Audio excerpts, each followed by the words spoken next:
Is this thing on? Are you ready, Matt? You're listening to Box Office Bingers with Matt Diaz and Ernesto Santos. Good evening, folks. We have a wonderful evening's entertainment lined up for you. We know each other. He's a friend from work. Box Office Bingers. And the only way that I know how to do it is to find you a bloody good devil. He's my friend. I don't have friends. I got family. I can do this all day. You know, if you put your mind to it, you can accomplish anything. Hello and welcome to another episode of Box Office Bingers. Ernesto, we are coming out of the award season and we finally have time to talk about the stuff that we really want to talk about. All the nerd stuff that we've been holding back for the last, 2 months, the entire 2025, the other things that we've been watching that wasn't Oscar or awards related after we finished, which felt like sometimes homework, but sometimes fun. We now get to have this moment where we get back to, as you said last week, our regularly scheduled programming. Right. And of course, we have a special guest to bring us back onto the fold with all of our nerd talks. Ernesto, what movie we are reviewing this week and who we are reviewing it with? David Donnell, thank you for coming back again. Well, was it Madam Web last time we had you on? Which was actually, ironically enough, man. It was about it's been almost a year because it was February of last year. Yeah, we do a podcast every once around my birthday. Because remember the last time we were here, Kaylee got into an accident. Oh yeah, that's right. Oh, I do remember that. I hope she's doing all right. It's been a year later. Right after he's like, gotta go. He's like, I gotta go, she was so mad at me for not leaving right away. But I'm like, yo, I have responsibilities to this podcast.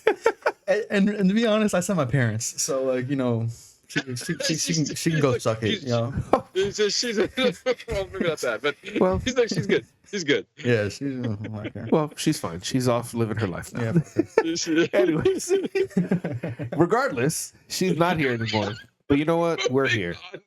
Thanks. Man. Moving on, we're going to be reviewing Captain America: Brave New World, starring Anthony Mackie, Harrison Ford, Danny Ramirez, Shira Haas, Carl Lumbly, Tim Blake Nelson, and Giancarlo Esposito. Written and directed by Julius Ona, directed Loose and the Cloverfield Paradox. Written by Ron Edward, who wrote Treasure Planet and The Princess and the Frog. Malcolm Spellman, who's the creator of Falcon and the Winter Soldier. Delan Musan, who's the staff writer from Falcon and the Winter Soldier, and Peter Glantz from The Longest Week. That's a lot of hands in a cookie jar. That's a lot of people writing that story. Yeah, it can, as we've said many times in this podcast before, it's a hit or miss. Yeah. When you have too many hands in the cookie jar, and also just to point out, what an interesting collection of writers, I should say.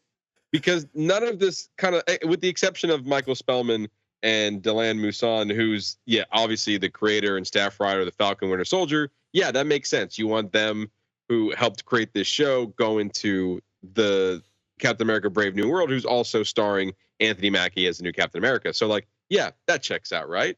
But then some of those other ones, like, you know what, Rob Edward, you know what you've worked on? Disney animated films. You know what you'd be great in? Captain America Brave New World. Yeah, that checks out. You've done Treasure Planet and The Prince and the Frog. You know how to do a superhero movie. You're like, yeah, we got you. Peter Glantz, you did that one movie that's a comedy starring Jason Bateman, right? It's like, oh yeah, I can write a superhero film, no doubt. So, and then you have Julius Ona, right? Julius Ona, yeah. Thank you. Who arguably has directed the worst Cloverfield film with Cloverfield Paradox. So, yeah, it's a very interesting mix of people involved in this franchise. And sometimes when you do have unknowns, you do have success. And there's other times, we'll get into that a little bit later in the show. That's right. But before we dive into Captain America Brave New World, we're going to be talking a lot about what we've been watching. As I mentioned earlier, it's been about 2 months, about 2.5 months now that we've even mentioned anything other than the award season. So we have a lot to discuss there.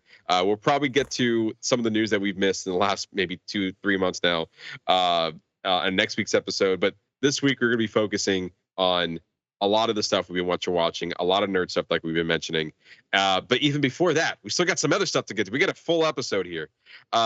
Myself, Ernesto, and David once again had the opportunity of visiting MegaCon Orlando. It's always a fun time. Look at us. Look at us. Look at those guys. Look at us. Look at those sexy men. Look at us. Handsome devils. Thank you. Like, yeah, look at us having a good time over here. As we did this last year too. I think we were actually, David, you were on the show when we talked about MegaCon. Yeah. Yeah. This is the third year that we've talked about MegaCon. More than likely. Amazing. And so yeah, let's talk about our experiences. I know we had a few. Well, let's talk about Ernesto being the luckiest motherfucker in the history of being luck, bro. It's like luck, bro. But it was like luck for everybody. So you want to say it? Okay, Go ahead. Okay, so first and foremost, Ernesto's dumbass pre-ordered the tickets, which is smart, right? I did not do that. I had to wait in line. But his dumbass forgot them at home. But let's just say he was so lucky that when he went to go verify that, I need these passes. This is mine. I bought them, but I just forgot to bring them. They messed up and gave him the best pass. Yeah. So like he went from like the second to best pass for free, and the difference in price is like a $400 price difference. It's it's ridiculous. And the one they gave us, or gave Ernesto, I mean, allows you to skip the line. So we were able to skip the line for free. Yeah, it was pretty great. That was awesome. And then the second thing was he won the raffle for Frank Miller's signature. Oh no, Todd McFarlane. What did I say, Frank Miller? Yeah, I'm sorry. Todd McFarlane. He won the raffle for that signature. Free signature for that. And then that's an expensive signature too, right? Well, I don't think he does them. He doesn't really do signatures. He didn't want to take anybody's money because I had like $130 just for one signature. Like I was like, because I like Google. I'm like, yo, what does he usually charge? And that's about the price. So I'm like, okay, I'm gonna bring like 130. And then I get there, I'm like, yo, so how much for a ticket? And they're like, there is no ticket. You just a raffle. And I'm like, yeah, okay, I know, but like, how much for the ticket so I could pay to meet him in line? Like, you're not understanding what I'm saying. I'm like, oh. So wait, hold on. I think I misunderstood this whole situation. So the raffles weren't just to get a free signature. The raffle was just to get a signature. Yeah. It's the only way to get a signature that convention was to enter the raffle and win. So like a lot of people won the raffle, like a few hundred people, but like the thousands that went, like me, like, whatever. And people entered in multiple emails, and I entered in. I was just like, oh, I'll just try it. I tried one email, and I was like, oh, I got it. Look at that. If I would, he wasn't charging anybody. No. So he must have got paid by MegaCon out up front to even show up and then work that deal. Yeah. I had no idea that was the situation. I just thought you got lucky because he was giving out like a few free signatures, and you got lucky. So you even got even more lucky then, because otherwise you would not have gotten the signature at all. Yeah. And the blessings keep raining down, because then so unlucky for myself, right? Last year when I went to Jacksonville, which is I'm going to next week. When I went to Jacksonville last year, I went to go meet Brandon Roth, and when I went to go meet Brandon Roth, I have 2 copies of Crisis on Infinite Earths. One was like a really, really good copy, and one is like an okay copy. But my dumbass brought the okay copy, forgetting that I had the really, really good copy. And so the Crisis on Infinite Earths, because the crossover on CW, I want a lot of whoever was on that TV show to sign it. And so I had to bite the bullet and re-get Brandon Roth's signature again on the issue that I already had Tom Welling sign and Matt Ryan, like the better one. You know what I'm saying? So while we're there, I asked Brandon Roth to sign it in red like he did before, but this time he accidentally signed over the cape, and Superman's cape is red, and he didn't like that because it just wasn't as visible as he liked. So he just had to step to the side a little bit, and then he like finessed it with black on the inside of the red ink a little bit, but he didn't like it. So he's like, if you guys come back, I'll give you a free signature. But I'm tapped out on money. I don't want to pay for another grade, and I already have his signature twice. So I'm like, yo, Ernesto, here's a free signature for you, buddy. Have fun. So like this man was just receiving blessings upon blessings. Yeah, it was pretty great. I appreciate that. Thank you. We had a great interaction. And then we should have got we should have finessed a photo out of him too. Yeah, we should have got the photo. That would have been nice. Especially because Jerry was there too, so it would have been nice. But it was nice because I have Green Arrow issue 1 already signed by Stephen Amell. And I gave it to my son, and it dropped off his wall, and it has a crack in it. So we were already sending it in to get it recased. So it was already going to have to be cracked open. So it's just like very serendipitous. That's like, oh yeah, the one that I already need to bring with me, I need to get cracked. I can just add another signature and get it recracked for free and not have to pay, you know, anything more to get it more than what I would have had to get it regraded. It's fixed for free at that point. Yeah, it was pretty great. Kind of worked out. Yeah, I don't think I was as lucky as you guys. Went multiple days, correct? I went all 4 days. Every day. Yeah, I just had the one. I'm a busy man. I've only just had the one. It's the only con that I'd go like that hard though. Yeah, it's pretty great. Wait, say it again. It's the only con that I go like. Well, I go to all the days in Tampa too, so that's a lot. But besides that, like those 2 days, those 2 cons, like I don't really like when I go to Spookland. I'm not going all 3 days. I'm just gonna go one day. Yeah. You know. Yeah, especially with MegaCon and some of the bigger cons, like you have to go if you want to get the full experience. Obviously, you go all the days, but I feel like minimum, if you want to get something out of it, you have to go at least 2 days. And 2 out of the. And people are always like, "Oh, well, there's like nothing to do." I think it's the exact opposite problem. There's too much to do. You literally will not be able to do everything in a weekend. You kind of just have to you're gonna have to pre-plan and just figure out, hey, am I gonna go for cosplay? Or maybe one day you do one thing, another day you do another thing. But there's so many things to do. You won't be able to do it all. It's just like a great and then one of the ladies who worked there, like she kind of really like established it for me. She was like, this is a collector's con because there's nowhere else that a lot of people, like a lot of groups of people meet at the same time. Like this is like one of the biggest ones not the biggest one, but it's one of the biggest one to get stuff signed because the ones on the coast is more like information cons. And this is more like a collector's con. Yeah, and also like MegaCon, even so, it's probably I think I read it's the 3rd biggest con in the country. Yeah. And it wasn't like that before. It has gained popularity substantially over the years. Yeah. And like aside from San Diego and the San Diego Comic-Con and the one in New York, MegaCon's right up there at number 3, if not even rivaling even the one in New York as probably the most attended con. And that's why we have 4 days of it, because to your point, there's so many things to do there that you want to go 4 days. David would know.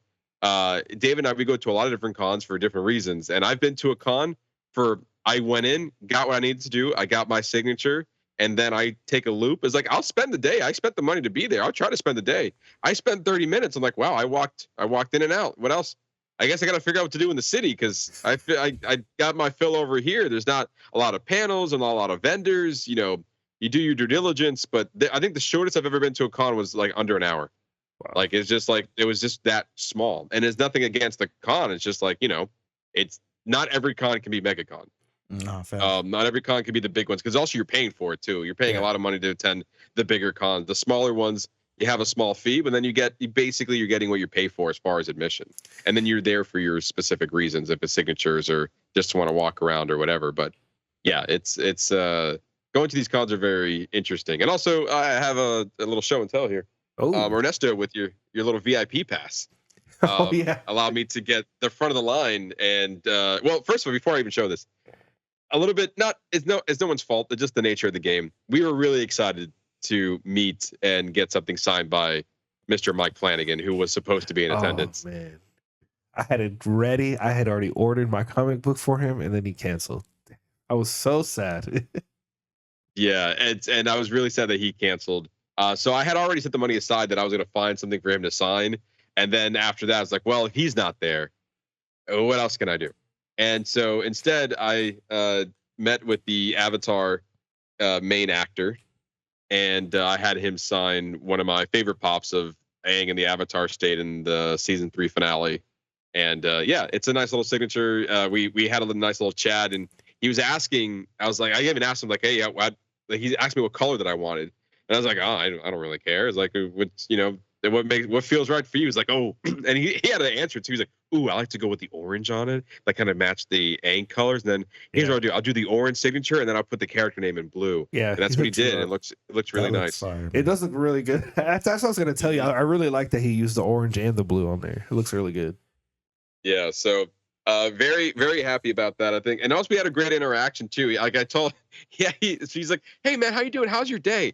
And I was like, you know what? It's been a long week at work, but I'm happy to be here. And like, I was making it really quick. And he was like, well, hold on. Like, what's going on, man? Yeah, this like, is what I'm talking about. Exactly. Well, I don't know if we were recording when we were talking about it. We were talking about different interactions at the con, and then that was such a good example of like an amazing interaction. Of like, he was just so personable. Yeah, and he was like, well, wait a minute. Like, we got a minute. Like, screw those guys over there. Like, they're waiting in line. They're gonna wait in line regardless. But like, let's have a conversation real quick. How you look? It seems like you're stressed. Do you need a minute? It was really funny. But yeah, so I had that positive interaction. I got to see you lovely gentlemen there as well. So we got to spend a few minutes and maybe an hour or two just kind of walking around having a good time. And then when you guys left, Megan says that I've been into art lately, and she's not wrong. And I not say I got suckered, but you got suckered. Really good piece. I got a really good piece of art. Oh, so they were having. Sorry, David. I didn't say anything. Oh, no, I was just saying. Let me see. Let's see what you got. Yeah, so there was a deal going on, right?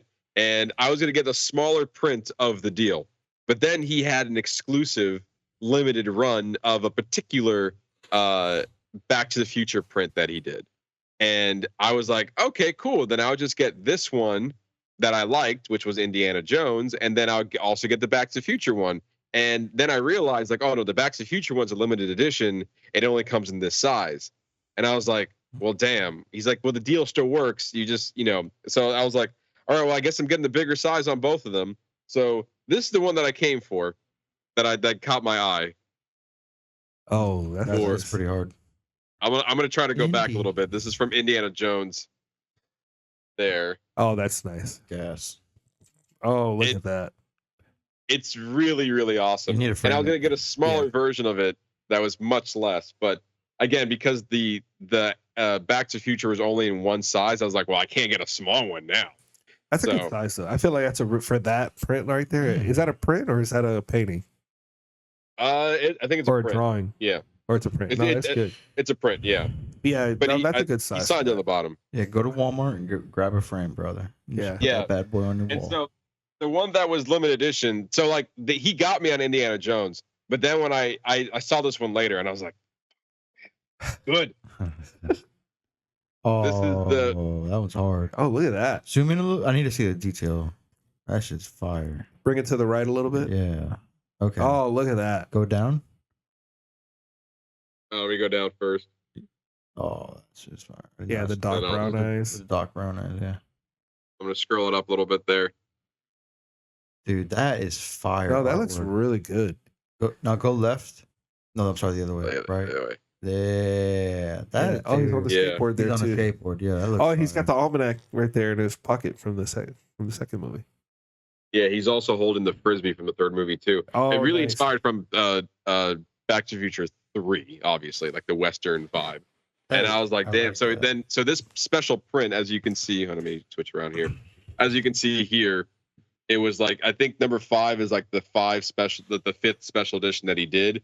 And this was 24 of 100 of the prints that he's doing. And then he draws something special there. So I'm not sure if you can see it. I'll try to get to the camera. Yeah. But he had a draw. You can see right there. Yeah. He had a drawing of, he puts like a little extra art in there. So while he was signing it, he drew Einstein the dog here. and then he wrote his signature here. And then on the back of it, it's also, his branding, limited edition. Like this is number 5 of his limited edition run. That's nuts. But also on the back, on the back, it's kind of got like a watermark picture. It does. Oh yeah, that too. Yeah.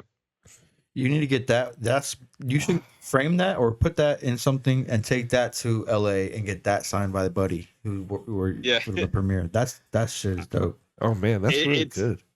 It's like, so I was like really impressed with his art, and so like I was like, all right, I guess I'm spending money today.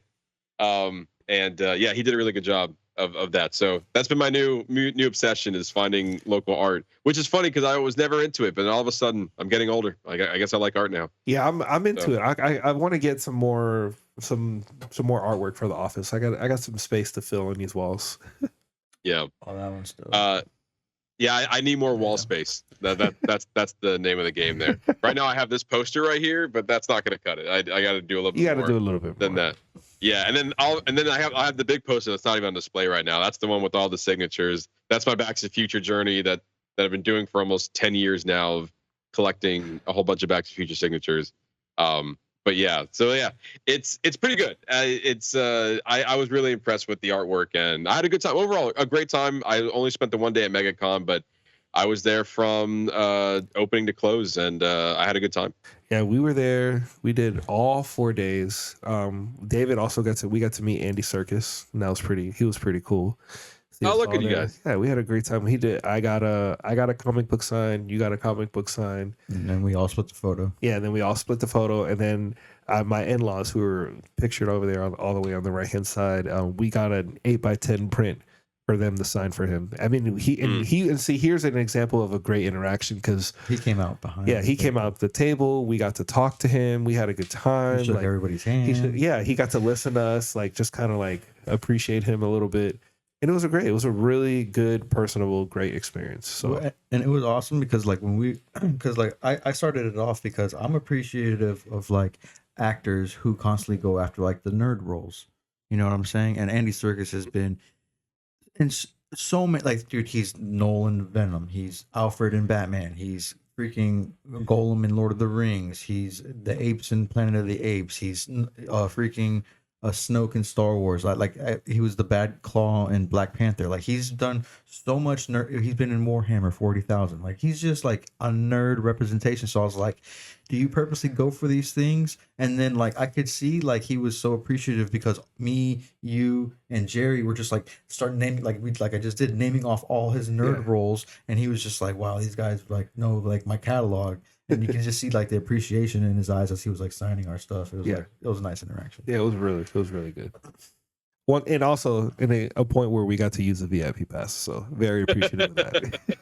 A deep. Also, I will say that this is like, it just seemed very organized. They have like an area where it's like the VIP section, and then they have somebody that walks you over to the line, and then they put you right in the front instead of like waiting in a VIP line per person. Yeah. Which, it's actually worked quite well. Yeah, it was a much better, especially much on the slow experience days this year. Yeah, especially on the slow days. Yeah. And I was like, I wonder how it's going to be for the busy days, but it worked out quite well. Yeah, so we got to meet Andy Serkis. We met Joseph Quinn. Matt, you were there for that. That was it. That was a good. He was behind the curtain, and even that was a good. Yeah. He talked to us for even like a minute or two, and then we were able to, he signed our stuff, and then we were on our way. Who else? I got so you got to meet Zach Taylor Eisen from Avatar. I did him, and I also got the entire remaining original cast to sign one comic book for them. So I'm waiting once that comes back in. That's gonna be awesome. And then like Todd McFarlane. And weren't you there for when I met Matt Ryan? Constantine. He signed the. That's right. Yeah, I was there for that. He was cool. Yeah. That was a cool experience too. And then obviously Brandon Roth. Myself, I met Morena Baccarin, who is another nerd. And like she's Vanessa in Deadpool, dude. She's the computer in The Flash, dude. She was Black Canary in Justice League Unlimited. She was in Firefly. She was in Gotham. She's like, bro, she's another nerd. Also one of my biggest crushes. So I definitely had to take a photo with her. She's so gorgeous. Shout out to her. And then I met Tim Daly, who is the very first, not the very first voice, but the our Superman from the animated series of Bruce Timm. Not Justice League, but the actual Superman animated TV show. And he was also the older brother in Wings, which is another show that I think I've stated here that I absolutely love. Yeah. I walked in and watched you watch it. You watch it like on repeat. I do. I love that show. And dude, for whatever reason, they took the last 4 seasons off Paramount. And so like, I want to watch the show, but I'm like, why only watch the first 4 seasons? So I'm waiting for them to... I don't know. Can I have the last 4 seasons on any streaming service, please? Like, give me the rest. Yeah, man. Don't tease me. Right. Yeah. I also had a chance to. I have a specific rules when it comes to my Back to the Future poster. So only people involved with the first movie, I have signed the poster. But I have other interactions that I just happen to be there while other people in the franchise have been around. So in this case, Elizabeth Shue, who played Jennifer Parker in Back to the Future Part 2 and 3. I just got like a 8x10 signature of her. So whenever I get my wall together, you have like the poster, and then you have some other. So far, I have 3 8x10s of 3 other people who have been around in the franchise.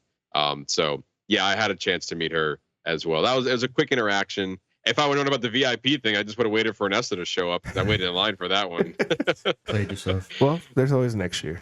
There's always next year. But yeah, I think it's great, especially with MegaCon.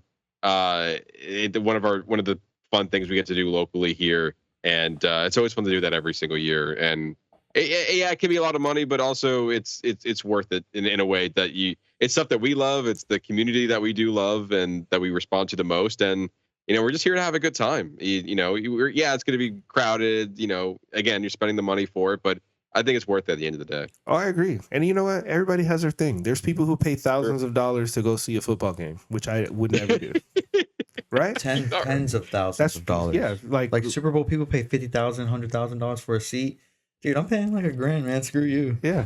Yeah. Apparently, like, not that bad. Yeah, I'm good. But you know what? Everybody has their thing. So yeah. All right. So yeah, that's our MegaCon 2025 experience. So now let's dive into a fun segment we like to call "What You Watchin." David's favorite segment. David's favorite segment. Man, I feel like I have not said that in forever. Yeah, man. It's been a minute. Yeah, it's been a minute since we've done a "What You Watchin." So, David, once you have the honors. It's a damn shame, guys. No, I'm just kidding. Yeah. No, I let you guys know. I'm sorry to interrupt you. Go ahead. No, you're good. You're good. Go ahead. No, I was gonna say I just love that you guys know, like, oh, David's coming on. We're doing What You're Watching. No, yeah. No, literally. Yeah. Otherwise, I think you would just riot. Yeah. I will. He'd be like, well, I guess I'm not coming. just see me with a sign, like, yeah. On this side. Like, hell no. We won't go. But yeah, I'll still be here.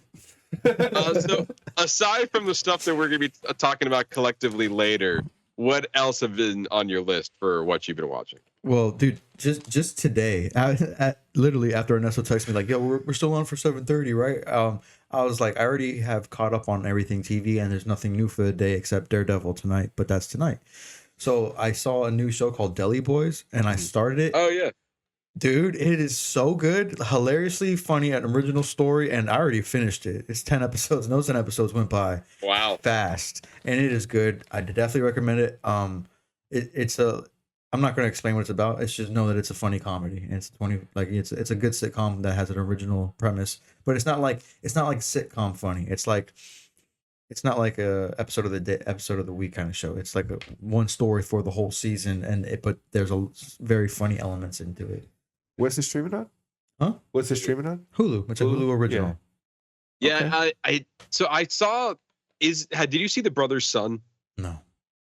Okay. It looks very similar to that show, which was also like an action comedy vibe. I'm not sure if there was action in the Deli Boys, but I have heard some really good stuff about the show, and it just premiered like a week or two ago. Yeah. And then on the same platform, Hulu, it just finished Paradise. I'm going to say that's my number one show for the year at the moment. Dude, it's fire. And the best part is I never saw a trailer for it. I never saw nothing. I was just turned on Hulu, and I'm a huge fan of Sterling K. Brown. James Marsden's pretty straight. And so I literally saw it, and I'm such a fan of Sterling K. Brown. I just pushed play. So I had no idea what the premise was. I had no idea going in what it's going to be. And from the second it started, I was pretty pulled into it. And then as soon as the first episode ended, my jaw dropped. And I was like, I was hooked. Every Tuesday, dude, that show is fire. And I can't wait to see what they do with season 2. Yeah, so this is on my list as well. Matt, yeah, but I told you to watch it. David's been telling me for the longest time to watch it, and then also like people at work were like, "Oh, you haven't been watching Paradise?" So my wife and I, we haven't. We're still on the run for it. We just started the pilot. It is great. It's a mystery thriller. You're kind of figuring out what's going on, and I'm kind of excited to see it unfold. And I hear it just gets crazier and crazier as it goes on. Like I said before, I'm a huge fan of Sterling K. Brown, and this is my favorite thing he's done. Wow. Yeah, this show, I've heard a lot of people talking a lot of positive things about this. I feel like it's one of those like sleeper hits where like people just stumble upon it and you're just like incredible television. And so, yeah, I've heard the less you know about this show, the better. And I don't know much about it other than it's great television. So once I catch up on all the other stuff that I'm watching, this is by far the next show that I'm about to hit up. As well as you should. As well as you should. And then just for two more things that I've just finished was rewatching Home Improvement, but for the first time as an adult. And remember Home Improvement, Yeah. Tim Allen? Dude, and it's way more funnier now that I'm an adult because I can catch all the adult jokes. But the whole time I'm watching it, it's just like Home Alone. I keep like, yo, what is his APR on this house? Like, dude, this house is nice, man. Like, dude, it is like plain glass windows and like French doors and a huge car garage and 2 stories and you got a nook. I'm like, dude, this whole time I'm watching it through like a homeowner's eyes now. I'm like, man, dude, how much did he pick this thing up for in the 90s? And like, you know, dude, What's that? Would that be worth now? yeah, dude, like, how much is the house worth now? Like, no, but Home Improvement is also good. And then I just finished rewatching Futurama, including the new seasons. That was a nice rewatch.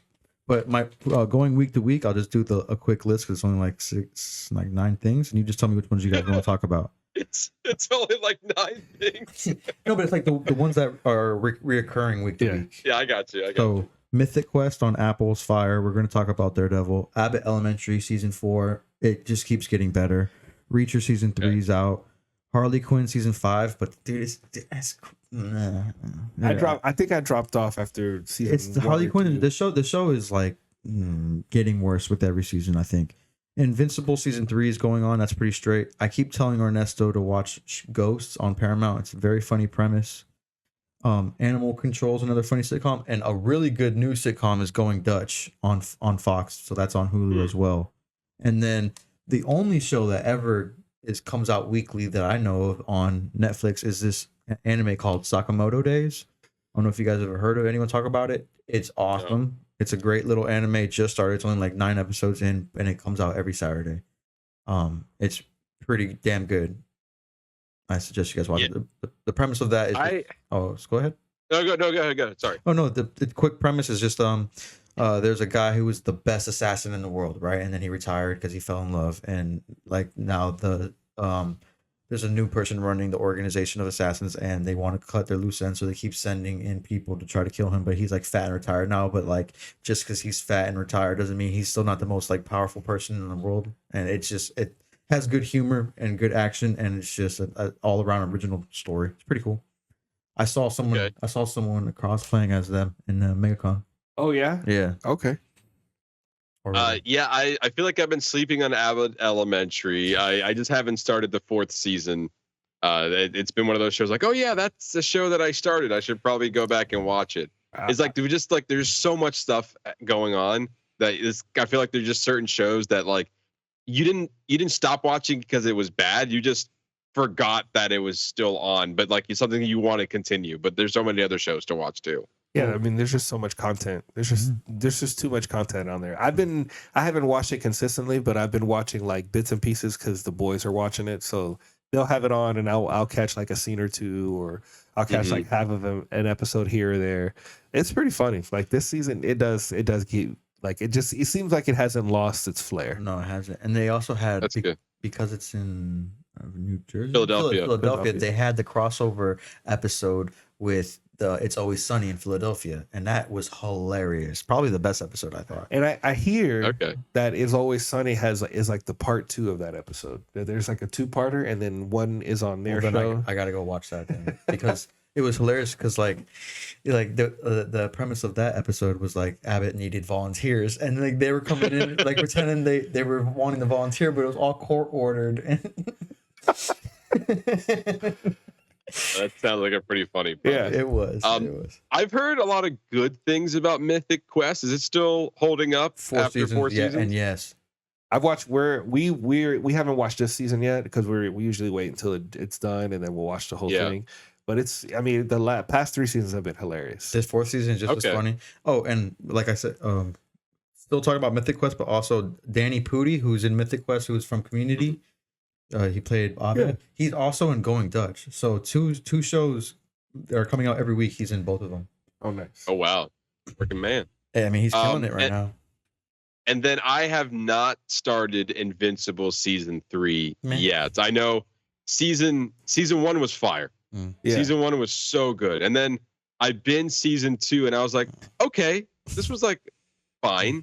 Like I will watch season 3 eventually, but I feel like once it came out, And also, it was such a long time between season 1 and season 2.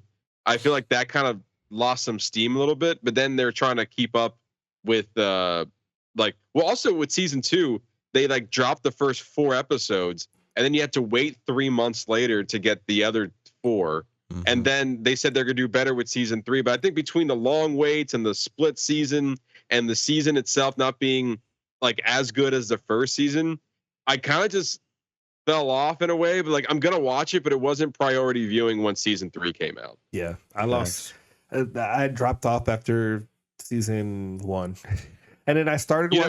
I watched like the opener of season 2, and it was so.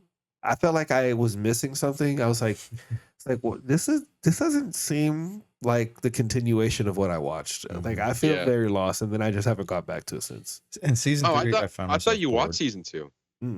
No. Oh, okay. Yeah, I found myself a little bit bored in season 3, and I'm just, okay. I'm here for a cartoon, yes, but I'm here for like an adult cartoon with like animation. I don't want to see CW problems between the characters' love life.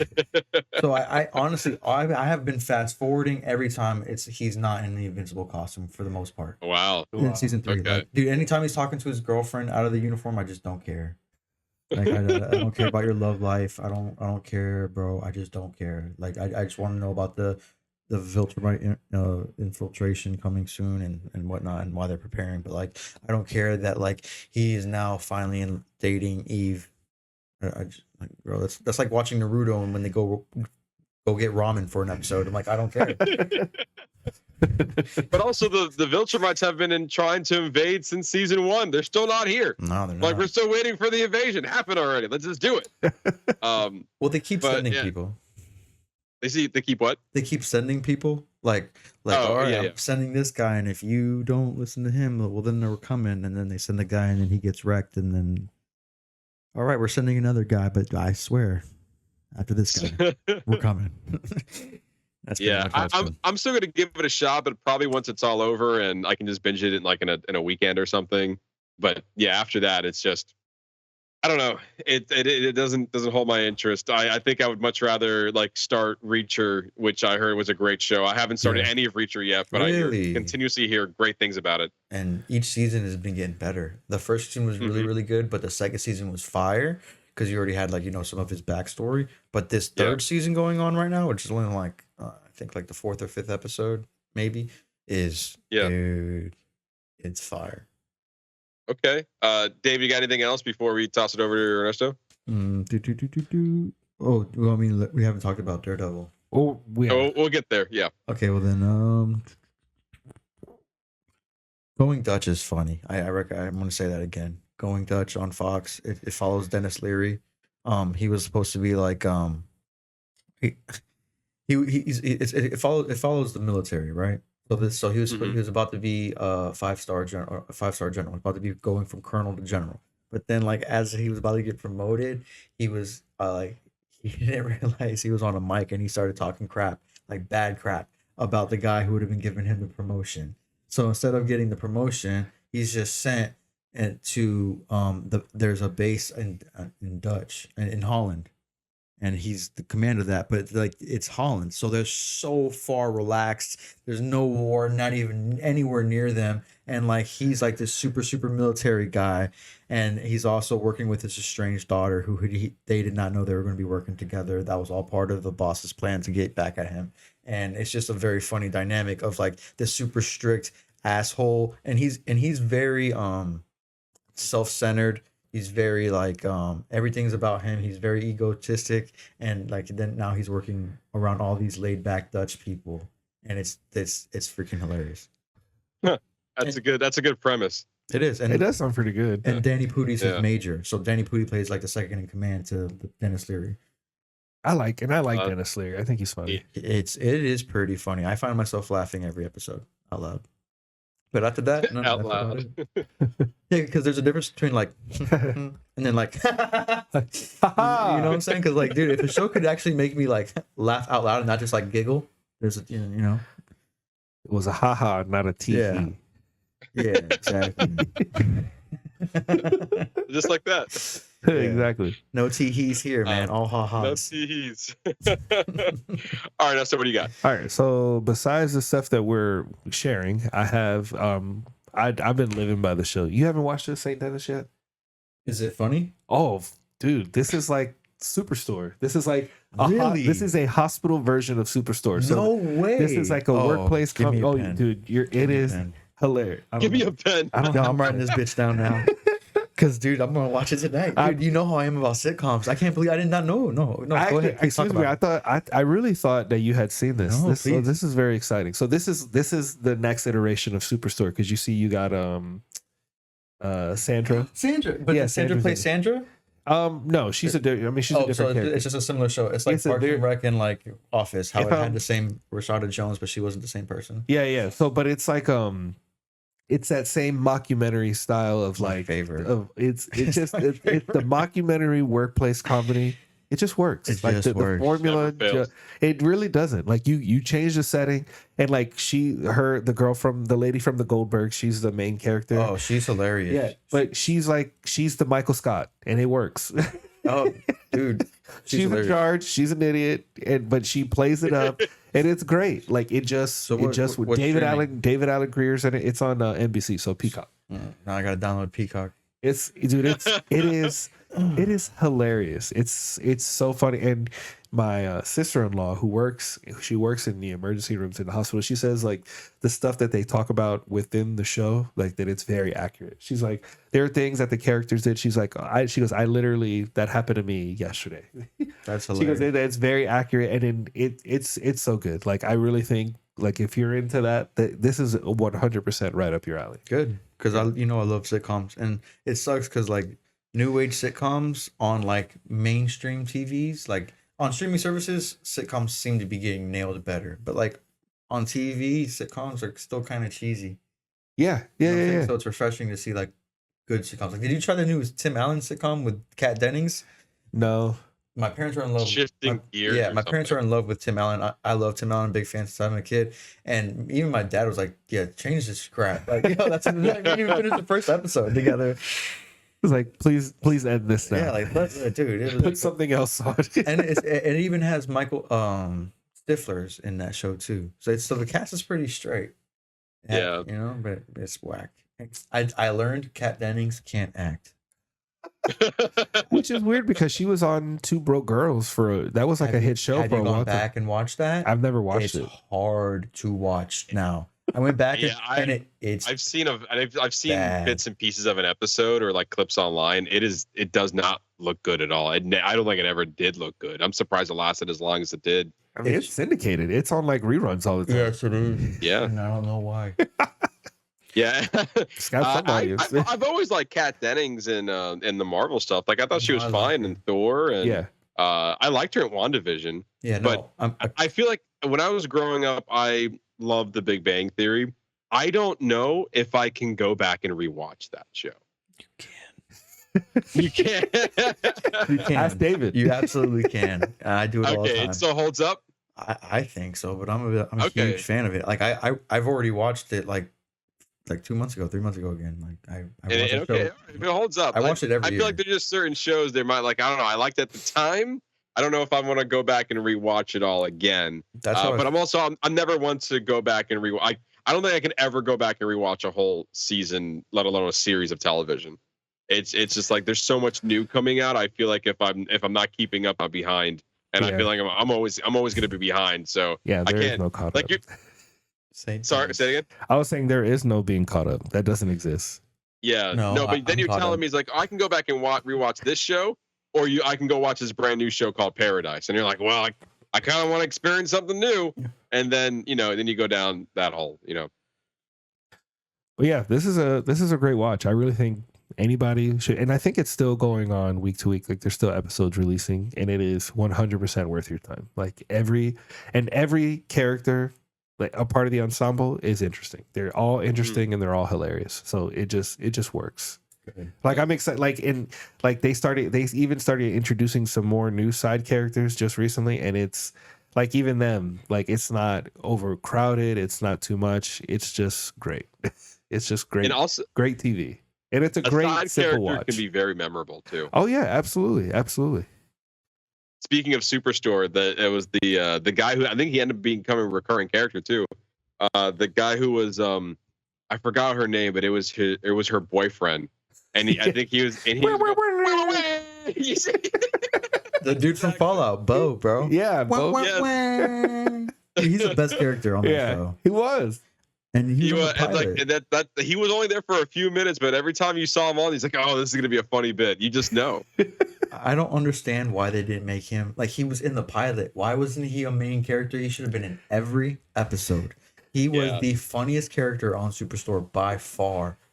So remember in the pilot when he's like proposing, he's like, "Yo, how much is this?" She's like, $5. He's like, "You got any more to go?" She goes, "No." He's like, "Oh, so he's like, you put out the expensive stuff, put out the cheap stuff, and then push out the expensive stuff, huh?" She's like, $10. I don't know if that's expensive. Nah, I see what or you're jewelry. Doing. Yeah. Or when he gets the flash mob, out there, and then he takes credit for the stars when he does the stars for her. It's like, yeah, I did that for you, bro. That show's so funny. Yeah, it's great. This is 100% on the same level as that. All right. So besides the stuff we're sharing, that's all I got. Oh, okay. All right. Oh, damn, I got a few things to talk about then. Yeah, it's been a minute. Again, since we had this, so I got a lot to cover. So first things first. Other than the award stuff and Captain America: Brave New World, I think this is the only movie I saw in theaters that I actually like. I went out because I actually wanted to see this. And it was the creative mind, the creators behind Barbarian, which I fucking love that movie. Yeah. So it wasn't the directors, but I think it was like part of the writers, the producers, or whatever. Companion, starring Jack Quaid and Sophie Thatcher, who we saw in Heretic. Sophie Thatcher was in that one. This was a great movie. It was solid 90 minutes. You're in, you're out, and you get twists and turns, I would say, every 20 minutes in this movie. Okay. Like it's like set up, like it starts the setup, payoff, twist, next. You're talking about and it just this movie right here, the one with the Companion. banner. You said Jack Quaid is in this? Jack Quaid's in it, yeah. Okay. The first time I've ever seen anything about this movie was yesterday with that photo. So it's funny that we're talking about it now. Interesting. You see that stubble right there in the behind her? Yeah, that's Jack Quaid. I can tell it's him now that you pointed it out. Yeah, there you are, Jack. Yeah. Hey, Jack, how you doing, buddy? My only thing I didn't really like, and this is again part of the marketing, it's like, if you don't know anything about this, I'm not going to spoil it for you. I'll try to keep it unknown. But like in the marketing of this movie in the trailer, you already know one element about it. So at this point, like they spend the first 20 minutes in this 90-minute film to be like, whoa, this happens. And you're like, yeah, I knew that already. So like, can we just move on with the rest of the movie? Like, I know we're going to talk about similar sense later on, but that's how I felt. It's like, if you're going to show stuff in the trailer, don't make me wait for the thing I already know. Yeah. Like, is it her eyes? Is she a demon or something? Not a demon. She could probably control people or something. Or not that either. Is she a robot? She is a robot. See, it's got to be one of those. They made that like the 20-minute twist. You're like, whoa, she's a robot. And you're like, yeah, the trailer told me she was a robot. What are you talking about? This isn't a big reveal. It's only a big reveal if I didn't know the movie, but I signed up for this movie. And so like I knew that already. So then the next hour you get the other twists and turns, and that's when the fun part begins. But like don't sell me like I wasn't supposed to know this, because your marketing told me that this was going to happen. That was my only gripe about it. Once we got that out of the way, then I was able to enjoy the ride for the rest of it. Nice. So again, I don't want to give away too much, but a really good movie. This was like toward the end of January, and overall, like not a lot of hits between like in 2025 so far. Like we have not really been talking. I mean, granted, we were knee deep in award season, but like we weren't really missing anything in the theater between from the start of the year and now. And we're talking about Captain America. That's because that's our interest. But so far, it's been kind of a weak 2025. Yeah, I've only can pick out like 2 or 3 movies to go watch in the theater.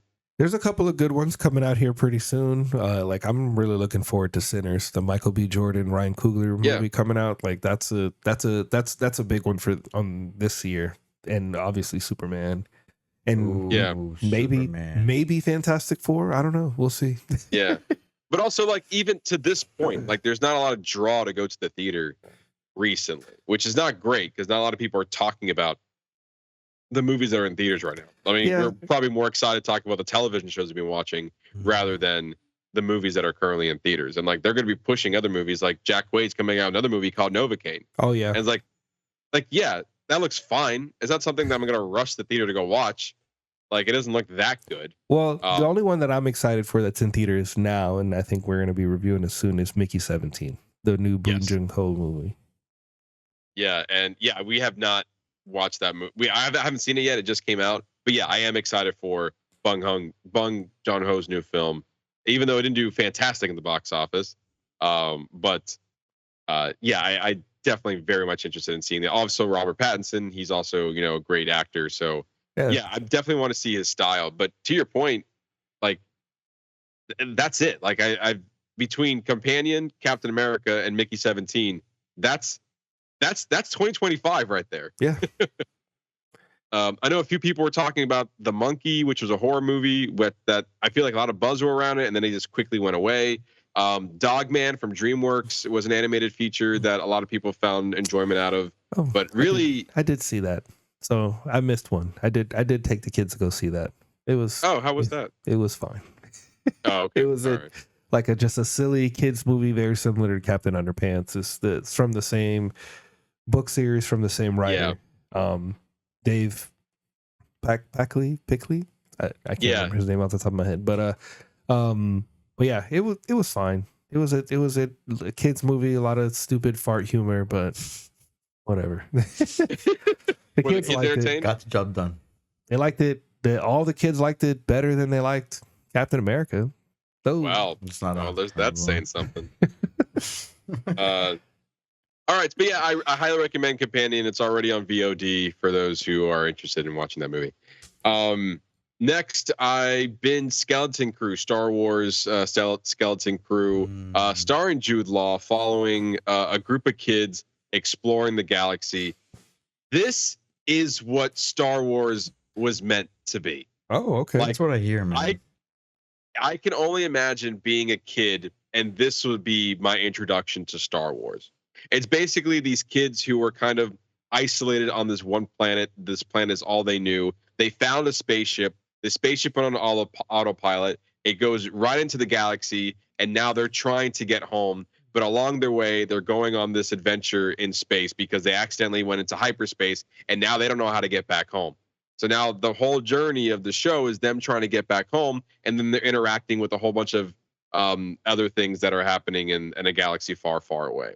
It is such a great show that does not rely on Jedis and lightsabers and all of that stuff that we're known for Star Wars. It's just a great, like a great show within the world of Star Wars. And I feel like that was the start of The Mandalorian. And so they started to like bring in characters that we like. And sometimes it worked for The Mandalorian and sometimes it doesn't. But this one doesn't rely on previous lore. It's just a great like show set in Star Wars, and it's just fun. These kids were pretty good at pretty well-rounded kids, and Jude Law was surprisingly, in my opinion, as charming as he is devious. So like he played his role very well. Oh, okay. He's a very charming actor. Yeah, very charming actor. And also, if this isn't more of a sell for you, I want to look up because I know this was a big thing when the show came out. The show was created by John Watts, who directed Spider-Man Homecoming, Spider-Man Far From Home, and Spider-Man No Way Home. So so after he was done with Spider-Man, he went on to create this show. The directors behind this show is John Watts himself, David Lowery, who directed Pete's Dragon and The Green Knight. I think he directed The Green Knight. Might be wrong on that one. No, I was right. Yeah, The Green Knight, a great director. Also, Bryce Dallas Howard directed an episode, who's also known for directing Mandalorian episodes. The Daniels directed an episode, who did Everything Everywhere All at Once. Oh shit.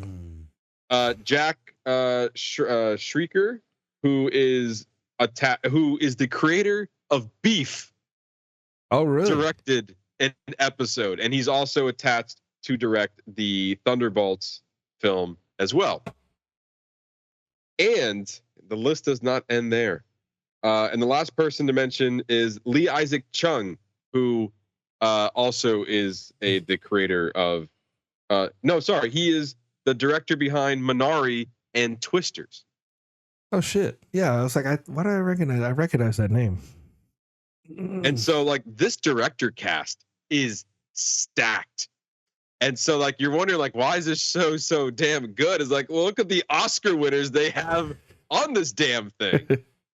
So yeah, honestly, like, I was just surprising because Star Wars have not been getting hits lately, but this one was an easy breezy. Each episode's 30 minutes, 8 episodes. Like, I'll watch another season of this any day. I'm not sure if I got renewed for a second season, but like, this is what Star Wars should be. It is very much like E.T. in a sense, where like you just have these kids kind of discovering something new and kind of going along that vibe. It has actually not E.T. Sorry, the Goonies. It's like the Star Wars Goonies. That's Goonies. What it feels like. Space Goonies. So yeah, highly recommend this show. Okay. And then another show that I watched, I know David has also seen, is Arcane League of Legends. It's a show that people were talking about so much. So good. And I binged season 1 in probably less than 24 hours. It was in the height of season 2 when I think they had split the second season. So like, I think I started it like a couple of days before the second season, like the second half of the second season dropped. So I watched the first season rather quickly, and then I watched this first half of the second season, and then the day later they dropped the second half, and then I was able to catch up with that. I will admit that probably the last few episodes kind of lost me a little bit. I feel like in some cases this is like, which I also feel trap of, where like it goes hard fantasy, hard sci-fi, and it just kind of loses a story along the way of like, what exactly story are we telling again? Because the first season was so strong in its storytelling. The animation, bar none, the best. It's gorgeous animation. It's so gorgeous to look at. They spent like 200-some million on season 2. So it is $250 million on season 2. It holds the record for the most expensive animation TV show. Yeah, and the world building in this show is incredible. Fire. Like, I feel like the weakest part of the show is maybe the ending, because it's a 2-season run, so it ends. It's just only these 2 seasons. But they said that the creators around the show want to expand upon the world, but not necessarily like these characters. But either way, I was very impressed with the animation in this. The action's incredible. The character building is great. I think Haley Steinfeld and the lady who plays in Fallout, they're the 2 main leads in it. Ella Purnell. Yeah, she plays Jinx. Yes. Thank you. Incredible. They did a fantastic job. If you're sleeping on this show, I highly recommend to go watching it. Like, just for the animation alone, it's fantastic. It's rated really high on IMDb. Like, if I'm not mistaken, it's either very high 8s or like very low 9s. Like, it's really up there. Yeah, overall, this show is sitting at a 9 right now. That's what I'm saying. That's nuts. Like, anything that reaches 9, you got to think, like, things that have reached 9. Breaking Bad, I think, is like an 8.9 to put it into perspective. Like, Batman animated series, like a 9.2 on IMDb. Like, you got to think of, like, what actually touches 9, and, like, that's how good this show is. Like, things that are great only really hit 8 because it's just a wide opinion of everybody, you know? So Breaking Bad on IMDb is sitting at a 9.5 right even now. Better. So I don't know which one I was thinking of them, but that's what I'm saying. Like, really good, only really good, really, really, really good TV touches the 9s. Yeah. Now I'm fact checking you. The Batman animated series. You right? That's what you said? Yeah. Yeah, sitting at a 9.0. Yeah, Nice. you know your rating systems there. Yeah, David. he does. Once Ernesto put me on IMDb, I'm like, this is my jam. It's like, this is IMDb is life. It did. Yeah, it really is. You want to know who's born today? I can tell you. I'm just kidding. But not really. Not really. And then the other show that I binged that solo on my part before we get into the stuff that all three of us have watched actually, is What If Season 3. I watched like half of it. I watched like an episode and a half. Once they got to the mech suits, I was like, I'm done. These mech suits are trapped. Why does Thor need a mech suit, or like whoever? I'm just throwing out a name, but like these, I don't like, bro. That's like if Iron Man just made everyone an Iron Man suit just because, like, yeah, I could do that, so we're just gonna do that. I think it seems like that's what happened. Although I think I did see that episode. That I thought that was dumb, but what I thought was cool to see like the irradiated, like that Mega Hulk thing, like the Godzilla Hulk fight, like that was mildly interesting. That was the last episode I saw.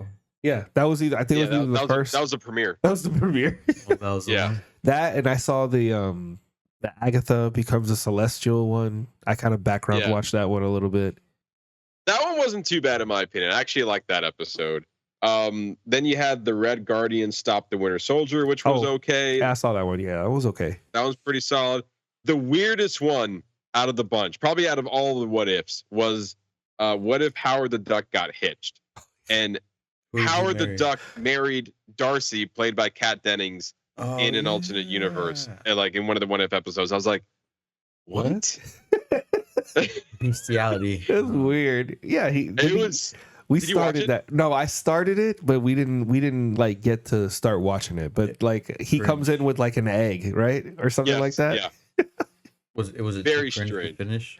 No, I don't know. I just didn't want to watch it. I was like, I'm good on that right now. I need to do something else. They also had what if the emergence destroyed the Earth, which was focusing on Riri Williams, which was okay. And then the other one's just called like What If 1872, which followed Shang-Chi and who Haley Steinfeld plays. Hawkeye. No, but the other one.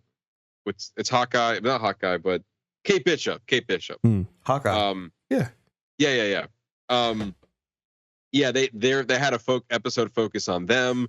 And then there's What If the Watcher disappeared, which was then now focusing on some of the other characters that were introduced in the previous series, and then kind of latching onto the season 2 finale, and they brought back Agent Carter and all those other characters that people like. And then the last episode was What If, where they were fighting other Watchers, and I don't know, it just kind of fell flat to me at the end of the day watching the entire season. I enjoyed the premise in season 1 where they were taking things that we are familiar with. Like, what if this small thing had changed into the existing universe of the MCU? Yes. And then from there, they went on to this original story. So you had something that you can latch onto from the movies, and then they can go out in their own spin. And one of the best things that I think they did was when they had the Doctor Strange episode, and it was what if he lost Rachel McAdams' character. Yeah. And the whole episode was him trying to get her back. And it kind of went in a crazy way, but you understood how we got there. Yeah, exactly. And to me, it was great storytelling. The other one that was kind of like that was the Bucky Red Guardian one. So Red Guardian, in that story, Red Guardian is the one who brings him back and not Cap. But it was a little silly in that one too. Yeah, it was silly too, but it kind of hits on that, on the main premise of what they actually wanted to do. You know what I mean? Of like slightly altering things that would happen. And then ultimately, like, I feel like the show and even season 2 did this as well. Like, it kind of went down its own path, and sometimes it was good for it, and sometimes it wasn't. Yeah. And I feel like this is the last season of What If, and it kind of ended on a lukewarm sense, and it just kind of went downhill. Like, it just season 1, then season 2, and then season 3. Yeah, correct. I feel like this is like not a good sign of how Marvel has been dealing with their multiverse stuff. Like, sometimes you get hits like Loki and Spider-Man and even Daredevil, Deadpool and Wolverine. And then other times you get misses, and you have Ant-Man and the Wasp: Quantumania. And I feel like What If has been a miss there too on some of their multiverse content. Another Thor: Love and Thunder. Yeah. So there's that. All right, let's move on to the stuff that we've both watched. What's the first one you got there, Ernesto? Squid Game Season 2. Boy, yeah. Ernesto, we'll start with you on that. I thought it was great. I thought it was a great re-entry back into it. Although, my gripe is that like season 2, there's not a round end to the season 2 story. Like the next, what we're getting is a continuation of what's happening. It's a filler kind of season. Yeah, like it's like we're technically getting the next half of this season because the story from this season hasn't been finished. You know what I mean? Like we were at this weird midway point, and like we're getting the finishing later on. It's not like a real conclusion. Yeah, it's just like a, like this will hold you till the next season. Because like the first season, it's the first setting, it's the whole game. Like there's a beginning, there's an end, and then you get the continuation to hook you back to come back to the next season. Whereas this, you're in the middle of the thing, but we ended it with like like there's no overarching story for this one. I mean, there you get like elements of like them meeting and the guy infiltrating himself within the games itself. There's some interesting aspects of like during the one game, I can't remember, during the one game I was like, is he trying to lose or does he actually suck? You know what I mean? I know what you're saying. Yeah, because it was like that one game where it's like, because like, is he fucking up on purpose? Like it seems like he's fucking up on purpose, because if not, he just really sucks. Like you should not put yourself in this situation if you're not for sure about what you're doing. Yeah, the weird part about Squid Game Season 2, honestly, hot take maybe, I think the season was better before it got into the games.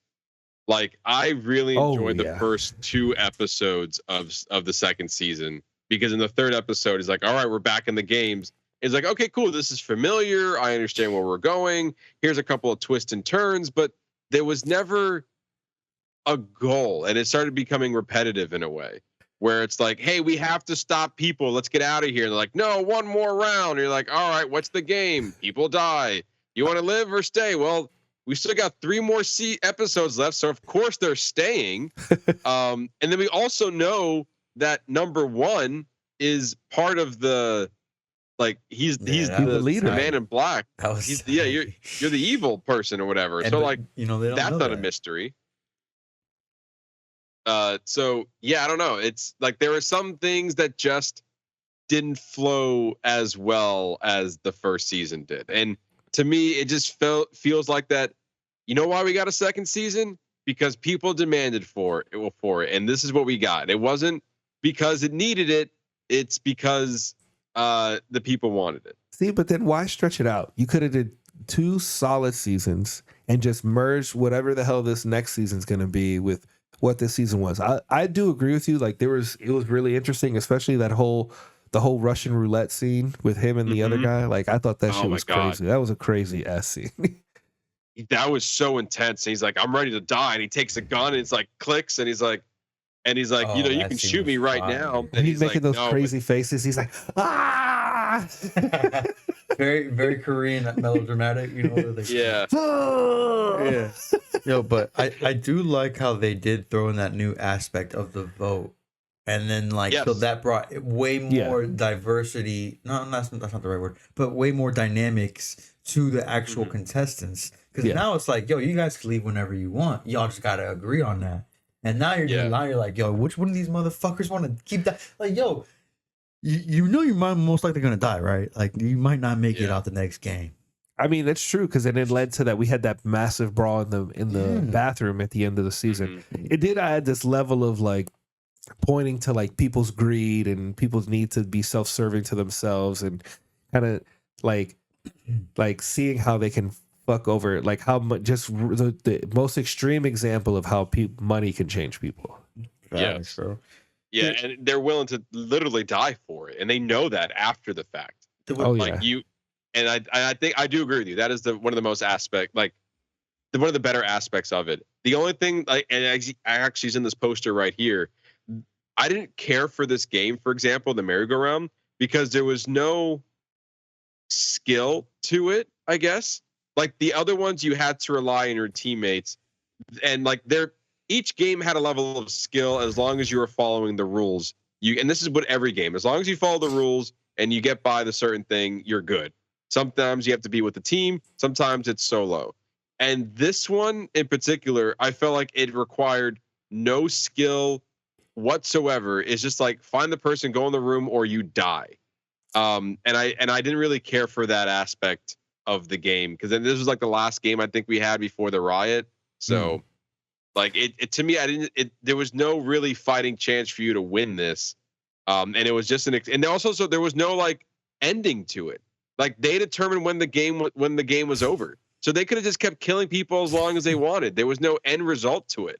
It's like, great, you made it through this round. Let's do it again and again and again until we wanted to stop and we got to the number we want. Yeah, I didn't really care for that either. Unless it ties into the next season. Also, like it was pointless. Like, why do I know this girl wants to like the sniper girl? Yeah, they had like cut her. The rogue. She's like the rogue agent. That whole side story was just like but like, but it wasn't a bad side story. It's just like I'm just wondering why is it there, you know? Yeah, and to your point, Ernesto, like yes, this was a half a story. So yeah, maybe some of the things that we're complaining about could be fixed in season 3, which is coming very soon. It's in June, I believe. And so, yeah, maybe some of the gripe we have with this season will be rectified in the next season, and it'll be ending, and it'll be like, oh, this all makes sense now. But as of right now, I'm not seeing it, because then all of a sudden, like number one, the leaders of the bad guys or whatever, he's like, he turned on him. He's like, what? Like, no shit. Duh. He's been playing with him the whole time. Of course he's gonna do that. So like that wasn't really much of a surprise ending. And then they ended on like you killed your best friends. Like, yeah, everyone can die. We get that. Like that's not a big surprise either. So not saying this was a bad season, but it's just a little bit underwhelming compared to the other one. The first season. Yeah, but and then kind of what Dave was talking about, I felt that way about that character too. But I do like that we got to some background on the people in the mask. Like I guess they're like, well, we got to fill story, so here let's learn about the people in a person in the mask who's kind of on the fence right now of like what they want to do. So my assumption is at some point in the future, she's gonna turn and probably help him. And help him, give him the thing that's going to help him win whatever he needs to do. I just found it fascinating that it's like, okay, when they got so far into the game, the majority still wants to go, and they're like 90 million. It's like, what the hell am I going to do with 90 million? I'm like, yo, what? What? That's $90 million. Like, I don't care if you're still got a few $1 million in debt, dog. Like, you leave with your life and you paid off most of your debt. Yeah, but then it shows it's workable now. But now you're talking to people's greed, because they're like, "What?" That's what I like. That's what I'm saying. Like we could take this money, or I could kill you all and take your money too, and then be more rich. Dude, before the brawl was like 200 million a piece. I'm like, 200 million? I could do a lot. I could do a lot with 200 million. I could disappear and not owe the people I owe money to. You know what I'm saying? At 200 million, I could afford to now disappear and never be seen and not have to pay that debt again. I could get every signature I could ever want. I could take the whole family. I could afford to even move my whole family. They can't even retaliate. Yeah. I'm gonna hide my whole family with $200 million. I could buy a compound and disappear. Yeah. But I mean, to your point, like they just kept saying like one more round, like that's it. Like if we just do one more, that's it. And that's not it. Like they're gonna keep going until it's over. Great. And man. I think, and if anything, the game itself is kind of like kind of showing off to 4, 5, 6 is like, hey man, I know you're in here trying to stop it, but you're kind of doing a really bad job at this. So I don't know, do better maybe. And then now, like, he's literally at his lowest point right now, because now he just saw his friend died at the end of the season. So, it has its moments. It's just not as strong as season 1. I guess that's really what it comes down to. The problem is that they're stretching it out, and then we're so invested that I'm like, whoa, I got to see how this shit ends. Yeah. Like, I've already made it this far. And I feel like there wasn't a lot of wow moments. Like, again, going back to the first 2 episodes, like him killing himself with the Russian roulette. And then I think either the end of the first or the second episode, we were following this one lady, which we think is like going to be part of the game. and then we realize like, oh shit, you're part of the triangle, rectangle, circle, pink people. The PlayStation people. You get recruited too. Oh shit! It's like you didn't even think. I didn't even think about that. So yeah, there's like stuff like that. That's like, okay, yeah, I see you. But yeah, hopefully season 3 kind of connects up the dots, and it's a great like 3-season arc. Yeah. Facts. All right, what else we got? Creature Com- Commandos, DC Studios' first project, aired on Max. From James Gunn, who put himself in the trailer or the opening credits for whatever reason. I thought that was weird. It's his universe. He just wants to set it up. Here's a cartoon version of me. Yeah, but what are your thoughts on this? Real quick, he did confirm that he's not in this universe just because he's in the credit. He just thought that was something fun to do. Yeah, that's right. Yeah, that's right. No, because fans are like, "Oh, are you in the universe? Does that make you canon?" And he's like, "Bro, I just did this, man. Let me have fun." Yeah, just making it a show. I thought it was fun. It was a fun introduction. Yeah. It was entertaining. Oh, we're talking about the show now? Oh, yeah, phenomenal. I thought it was great. Yeah, I thought it was good. I thought it was so good. And dude, I cried. That Weasel episode made me cry. It's like the Futurama Fried Dog episode. I think it's interesting how he's able to make characters who are seemingly like not like unrelatable, but like unlikable, but like not like top tier characters within the universe. But he's able to bring them together and make you care about them. And I think that's why I like this show. Like they're all like I really like the Dr. Phosphorus episode. I like the G.I. Joe episode. I like the Bride and the Frankenstein episode. I thought those were really good. And then obviously the finale with the fish girl, like that was real. I mean, that was actually with the tragic ending with her being, her getting killed, or, and the Clayface fight, I thought was really cool. We got a hint of Batman. I liked all the little mini nods of what he's bringing to the universe without like throwing it in your face of like information. This is technically the first iteration of us being brought into the DC universe. And he made Shaggy canon. Did you guys saw that, right? I think I might have missed that. So in the cut scenes where the bride is going through all the decades running away from Frankenstein. Oh yeah. If you look at one of the scenes in the background, Shaggy's holding a freaking joint and he's literally sitting there in between two people. Shaggy like it's 100% Shaggy. Like so, he literally made Shaggy canon in the DC universe, which is, I mean, Shaggy's been in so many DC comics since then. It's like it's about time. That's funny. They've been doing like think about it. Like the Scooby Doo universe used to have the Batman 86 or like the Batman and Friends cartoon. That's right. Remember? So it's like, dude, he's been DC forever, man. But also, like James Gunn wrote the live action films. Exactly. Yeah, he did. So exactly. Probably not to him. I feel like this show was good in its moments, but ultimately, the same way I felt about Peacemaker, you found a way to write great characters. But then some of your humor, in my opinion, doesn't land. So when you're focusing on character, it's great. And then when you put in like crude or poop jokes in it, it's just like, I don't know, you're diminishing values here, man. Like I'm trying to invest in like Frankenstein. I hated him so much. David Harbour, great, but like he was so much annoying. And it's like he was annoying. And it's like I need you to calm the fuck down, man. and then we get a great arc when they focus on his episode, which was great about the season, the structure of it. Like we're moving forward with the story, but we're also taking the time to learn about these characters individually.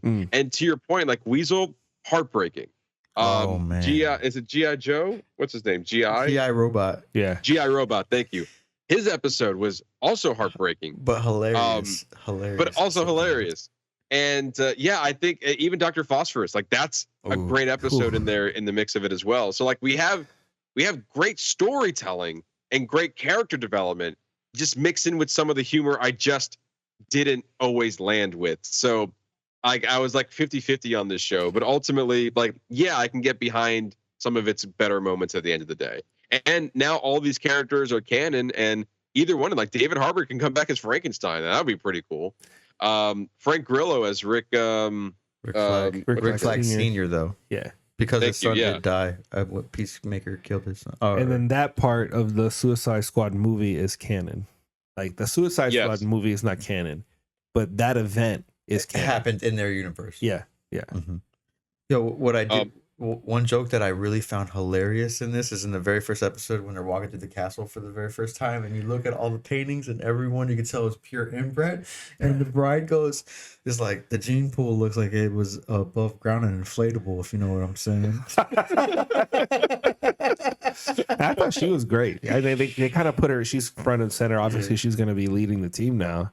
But I thought they established her as a great leader of the Commandos. What's also dope though is that James Gunn has said that it's one actor per character, no matter what kind of iteration. So if we do see these people in live action, it will be the same voice actors. Yeah. So that means we will see Alan Tudyk as Phosphorus. When we do see Clayface in live action, that will also be Alan Tudyk's voice because he was both those characters. When we see GI Robot or whoever he becomes, because the GI Robot, if you guys noticed in this TV show, remember the guy who rebuilt him at the end? Yeah, that's the doctor who built the Metal Man. So GI Robot is pretty much the blueprints to the Metal Man, which I don't know if you know who they are. It's that professor in that TV show, he built a group of robots called the Metal Men. They're pretty famous in the DC universe, and they're going to get their own show, and that's why that's why like GI Robots get introduced now, because we're going to get Metal Men a little bit in the future.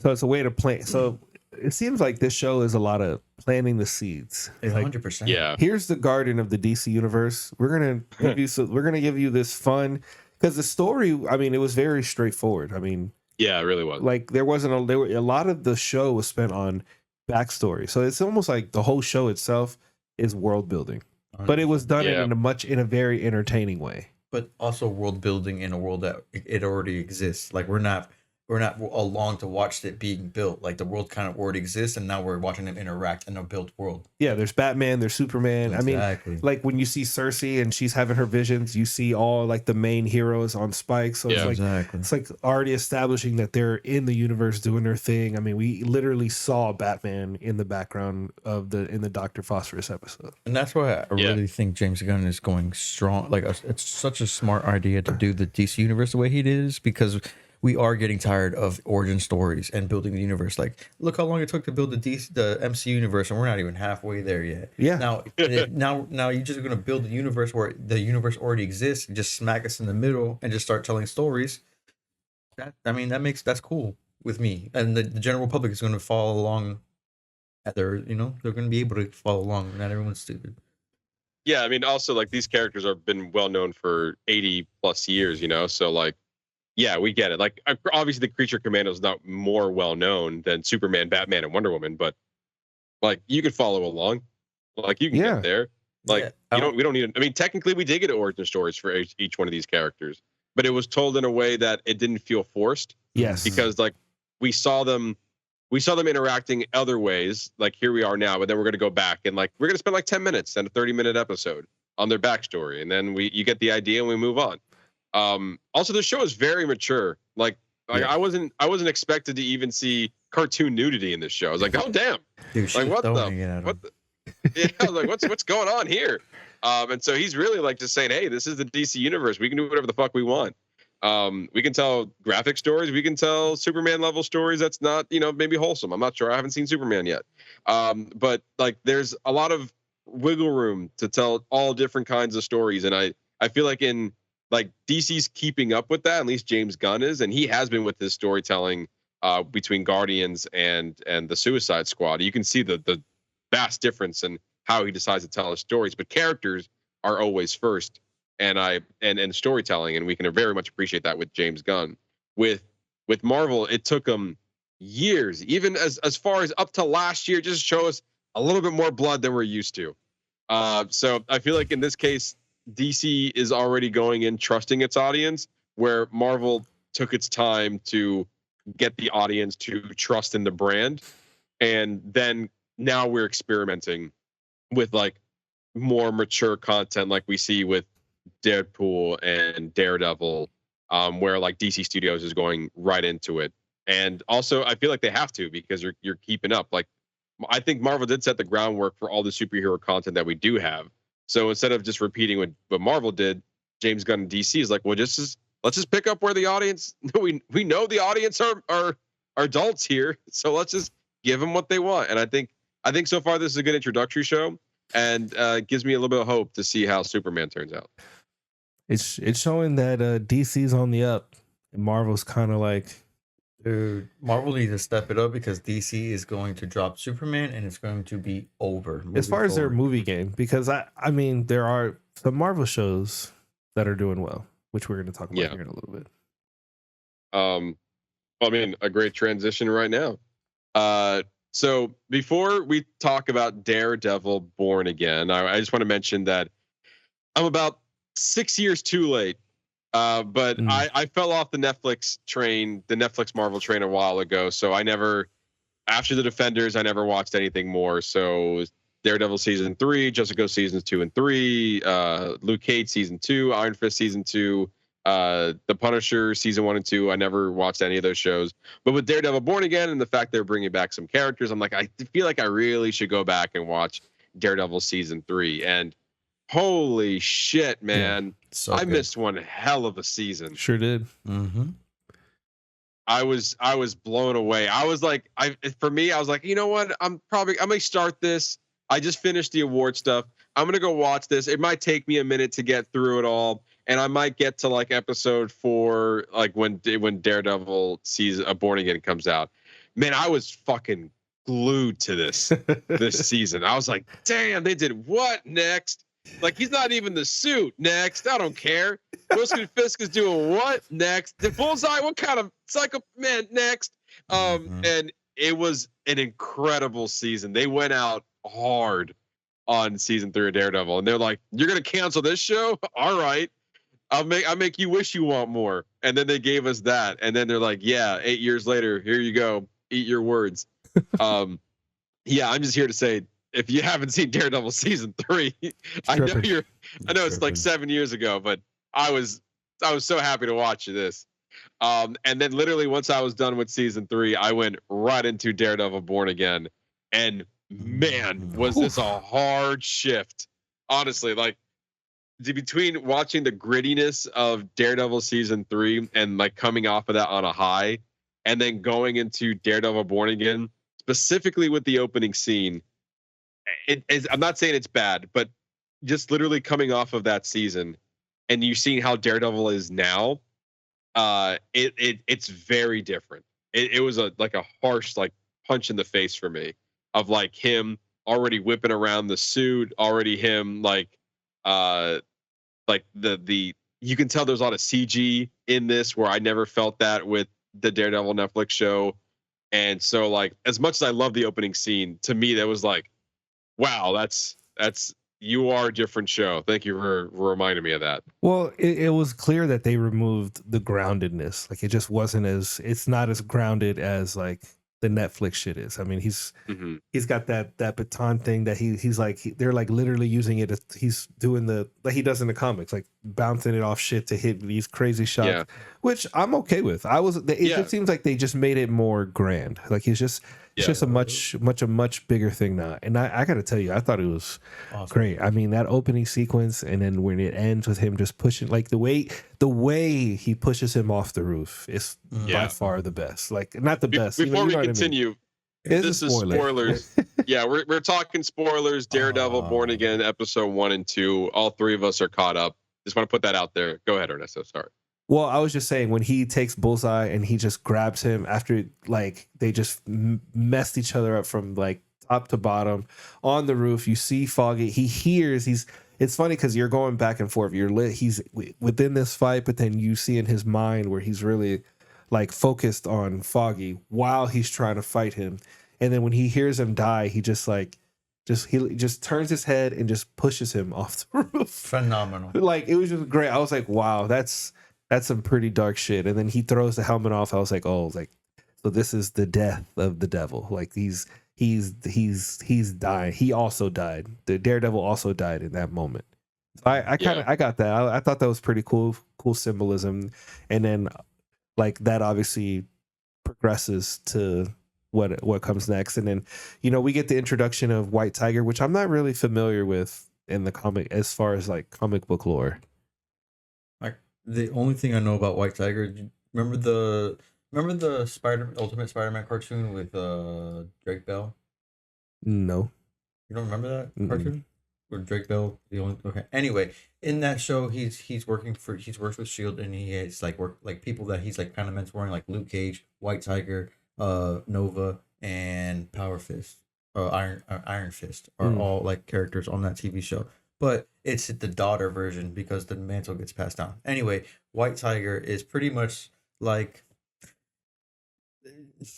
a dude who puts like kind of like Vixen, but doesn't get the powers of all the animals. You put on an amulet and you get like superhuman powers, and then he puts on a white tiger suit and it goes fights crime because it's a white tiger amulet. And that's it. And he wears a white tiger suit, and I think the amulet's green or whatever. And that's pretty much all I know about that character. I kind of like how nonchalant they just mention it. Yeah. He's like, yeah, he's the white tiger, but he wasn't wearing the amulet, so he didn't have his powers. And you're like, what? Like, I mean, it's a superhero world, so it's not like that crazy to like think of that. But because we haven't physically seen it, it just seems a little off when he said it out loud. Like, this sounds a little silly. Well, I think it's because they've already experienced the blip. So like someone who the amulet, it's like, what's that? They've already experienced Thanos coming down with a freaking gauntlet, and like, what's an amulet? Very true. Give you powers. That's true. That's true. And plus, it's like this. Well, you're talking to people who look at superheroes on TV and seen them flying around. So you just nonchalantly explaining like amulet and powers to somebody is like just like, oh, like how do you want your coffee? Like, you know what I mean? Like, it's just like like to them, it's just like a normal conversation. So I actually appreciated how like they didn't make that a big thing. Like, let us see who White Tiger is. It's like, well, I found the amulet, and it's like this crazy ass backstory. Like, we didn't need all that. We just need this. Here's the information. Let's go back to what we're doing. You just need to know he has an amulet. Yeah, exactly. And again, going back to the opening scene, this was so, as we know with Daredevil Born Again, they experienced a lot of reshoots. There was a version of this show that was out there, and Kevin Feige got his hands in there and was like, no, this is not the show we want to tell. Within the reshoots and the restructuring of the show, they decided to actually include the Netflix characters like Karen and Foggy and Bullseye. They were not originally in the original cut. It was just going to be Charlie Cox and Vincent D'Onofrio coming back as Daredevil and Kingpin, and probably playing versions or similar versions of the characters that they kind of teased in, or version of the characters that they teased in She-Hulk and Hawkeye. And I think along the way, they're like, no, this isn't the show we want. And I heard that it wasn't until episode 6 until the Daredevil walked into the suit, and most of the show was just going to be a court procedural.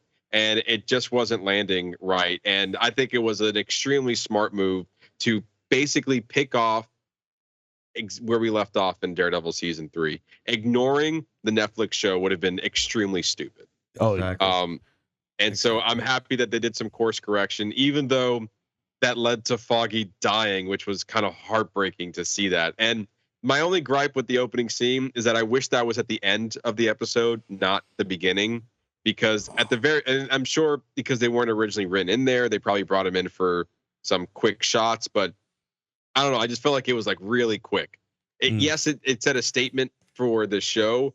And technically at the beginning of Daredevil season 3, it was kind of like a Born Again storyline because he had to rebuild to be Daredevil. And again, part of the things that I felt like was like a star. What's the word? Coming off of season 3, he never wore the red Daredevil suit. He was always in black. So then immediately coming from that, we're like, oh yeah, some time has passed and I'm back in the suit. It just felt like really like, whoa, all right, calm down. Like I didn't even get not even a warm up in the suit. Like we're already in it. Like it's like he's been doing this for quite some time. Yeah, I was okay with that. I think, see, but that's just point. I was okay with that because that's just like we don't need the build up to it. Like just put him back in the suit. Even if you're gonna have him take off the suit, which is essentially what he did in the beginning of the episode. It's like establish that the suit is there. Like we need to set us because the last thing we saw was that stupid suit in She-Hulk. Was the last time we saw him in that suit. Wasn't stupid. That was the OG original Daredevil yellow and red. But She-Hulk was stupid. Yeah. So it's hard for me to paint that show in any positive light. Yeah, I mean it was also painted in a lot of different colors, that suit. It was the ketchup and mustard shirt. I tried for that show, man. That show sucks. Okay. But going back to Daredevil, What was I about to say? I look. Crap. Go ahead. Well, what did you like? You didn't really. You haven't really gone into it I yet. totally forgot what I was about to say. Like the whole. All right. Well, forgot. you want to come back? Okay, we'll come back. Okay. We'll come back. But yeah, and then I really enjoyed how they just kind of went right back into it. We had these characters, we know these characters, and then Bullseye just comes out of nowhere and was like, "Fuck you, Daredevil!" Shoots Foggy, and he was like full like brawl mode. He didn't give a shit about anything at that moment. It was cool to kind of see him whip around. It definitely feels like an experienced Daredevil in this moment. So I guess in the contrast of what we've seen from Netflix is like, all right, this Daredevil has been around the block a little bit more, and like he's a little bit more experienced, the one that's more familiar with the comics. So like I'm okay with that. And then you get that long long one shot that Daredevil series is known for, and I think this one wasn't as like grounded, but it was just really impressive to see this start from the shooting of Foggy all the way down to the next cut where he dies. And then Daredevil pushes him off the roof, and not giving two shits about anything, going against his code is like, you deserve to die. Like, die tomorrow, die today, right now. And then this kind of gives weight to the Daredevil Born Again, like kind of what season 3 was doing again, but this was like a catalyst event of like, yeah, I was back as Daredevil for a little bit, but now I'm really gone. And so what does it take for him to get back into the suit? And I feel like that's what the season's going to be about. And this is a hard R show. I mean, the fighting, obviously the language. They're saying fuck. I was like, ooh, this is an adult Daredevil show. Look at you, adult Daredevil. Another great scene that I loved about this, like in the first episode, was when like Matt Murdock confronts Wilson Fisk. Absolutely. And he's like, hey, can we have a chat? And they're just sitting in the diner, and he's like, hello, Matt. It's been some time since I've seen you. That was pretty good. Thank you. And then it's like, I just want you to know that if I become mayor, there is no room for this vigilantiness. So if you basically they're just sparring back and forth. I'm like, this is what this show is about right now. Yeah. Like I can see them talk to each other all day. I don't need suits. They can just sit in a room and go back and forth, and that's Daredevil to me. You could almost see them mentally sparring with each other. Mm-hmm. Oh, I remember now. So okay. remember, dude, with going back to the reshoots, dude, when we met them 3 years ago, Charlie Cox and Vincent D'Onofrio and John Bernthal, because John Bernthal's also going to be in Daredevil Born Again as the Punisher. Before they did the reshoots to get the better show this is, when they were working on it, you could see the hesitance when I was like, yo, so how's the TV show going? John Bernthal was the most vocal. He's like, dude, he didn't want to say it sucks, but you can see like, he's like, it's not where I wanted the character to go. It's almost pretty much what he said verbatim. Charlie Cox was like, it's okay. And then Vincent D'Onofrio's just like, back when I was a child, we used to do these roles. No, I'm just kidding. But it's all about what you bring to the characters. But like we were talking, dude. So it was in reshoots for a very long time. So the fact that we got what we got now is like, I'm very happy that they did choose to go back with the Daredevil. I'm excited to see where they're going. Factual. The fact, honestly, I was really shocked that Wilson Fisk became mayor at the end of the first episode. I thought we were going to build to that. And the fact that they were like, yeah, we're just going to fast forward to the election, and then he wins, and now you see him becoming mayor, and then you're kind of like, we know he's not good, but also like, how, like, did you cheat your way into becoming mayor? Probably, we can assume that, but they're doing a really good job of like showing us of like, I've changed, Matt. But then you're like, but you haven't, Kingpin. We know that. We're waiting for the turn. Yeah. It's just I like the court, even the courtroom stuff is interesting. A little political intrigue with him being the mayor and whatever's gonna come of that. I think I'm in it. I think they're setting up for a really great season of TV. But here's the thing though. He's like, everything moving forward. I cannot have anything coming back to me. And then the first thing you see him do as mayor is threaten somebody with a photo. Like that, you're already being dirty, dude. You are literally being a mayor right there, right? He can't help himself. That's why. Yeah, he really can. Also, I love the build up to that scene too. He's like, he's like, hey, this is the I think it's the commissioner or for whoever. He's like, hey, I'm here to resign. I'm not going to be part of this. I didn't want you as mayor. I'm not going to work with you. And he's like, before you leave, you like cheesesteaks, right? Some people go to Pat and Gino's, but I really like this cheesesteak. It's one of the best. I had one of my people drive over to Philadelphia to get me this cheesesteak. And then and I love this brand. And he lifts up the sheet, and you're just like, oh shit, you don't give no shits about this cheesesteak. You're threatening this man. And then he walks away. He's like, all right, Fisk, I'll stick around and whatever. And then he walks out the door and he goes, I fucking hate this cheesesteak. He said this cheesesteak is shit. Yeah, he's like fucking baller, man. Like, oh my god, that was such an intense scene. I can watch this man be Kingpin all day, and just even I was watching a breakdown video, and when he was saying that speech in the New Year's Eve where he interrupted the countdown, he'd be like, "I am very appreciative to be your mayor," and he's trying to smile, but he's not. He's like, it's so forced. Yeah, it's so forced. Like he can't do it. And then also, we see Matt getting some happiness. Like we see him kind of moving on with his new firm, and he's taking on the White Tiger as his client, and that's an interesting dynamic because it involves the police force.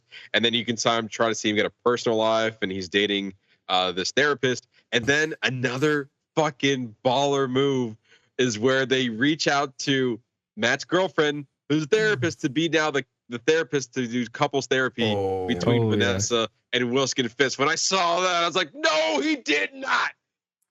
Oh man, it's such I'm so happy with this show right now. They don't even have to be in the suit for the rest of this season. I can just watch this because it's great storytelling. Yes, exactly. Even the non-superhero stuff is super, super compelling. I even how you were talking about how season 3 was an arc, almost the whole season was the arc of him rebuilding Daredevil. We get that he stops being Daredevil in the beginning, and it's very clear at the end of episode 2 that Daredevil is back, because that fight scene in the apartment room, when you see him he just finally snaps, all that pent up, after they beat the shit out of him, and just all that pent up rage of not being Daredevil for that long, and he just goes fucking ape shit on these two cops. He fucking flips him over and breaks his neck, smashes him into the wall. Amen. I mean, what a great fight scene of just showing him just being raw and visceral and just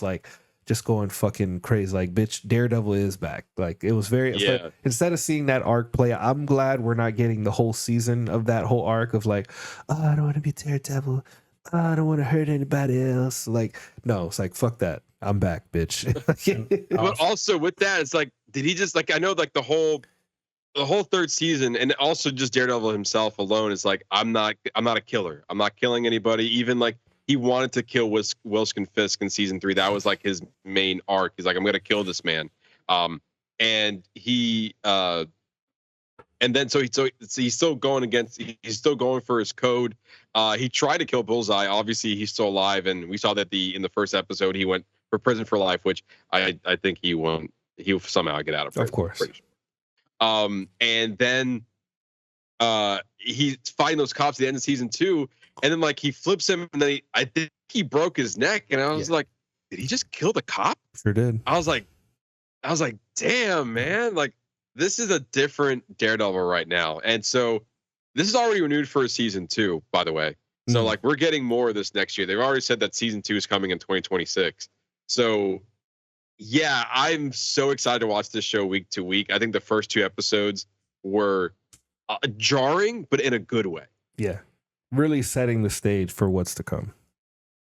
Yeah, and if they keep just doing storytelling like this, I can't wait to see how the Punisher is played in all this too. Facts. Yeah. And I love how they've already just mentioned so much in the MCU. Spider-Man has been mentioned in the first episode. Yeah. They mentioned Ant-Man, and they mentioned someone else, Doctor Strange or something. I was oh, we should. They've already gotten okay. Throwing it out there. We're in there. We're in the nitty-gritty. Yeah. Yeah.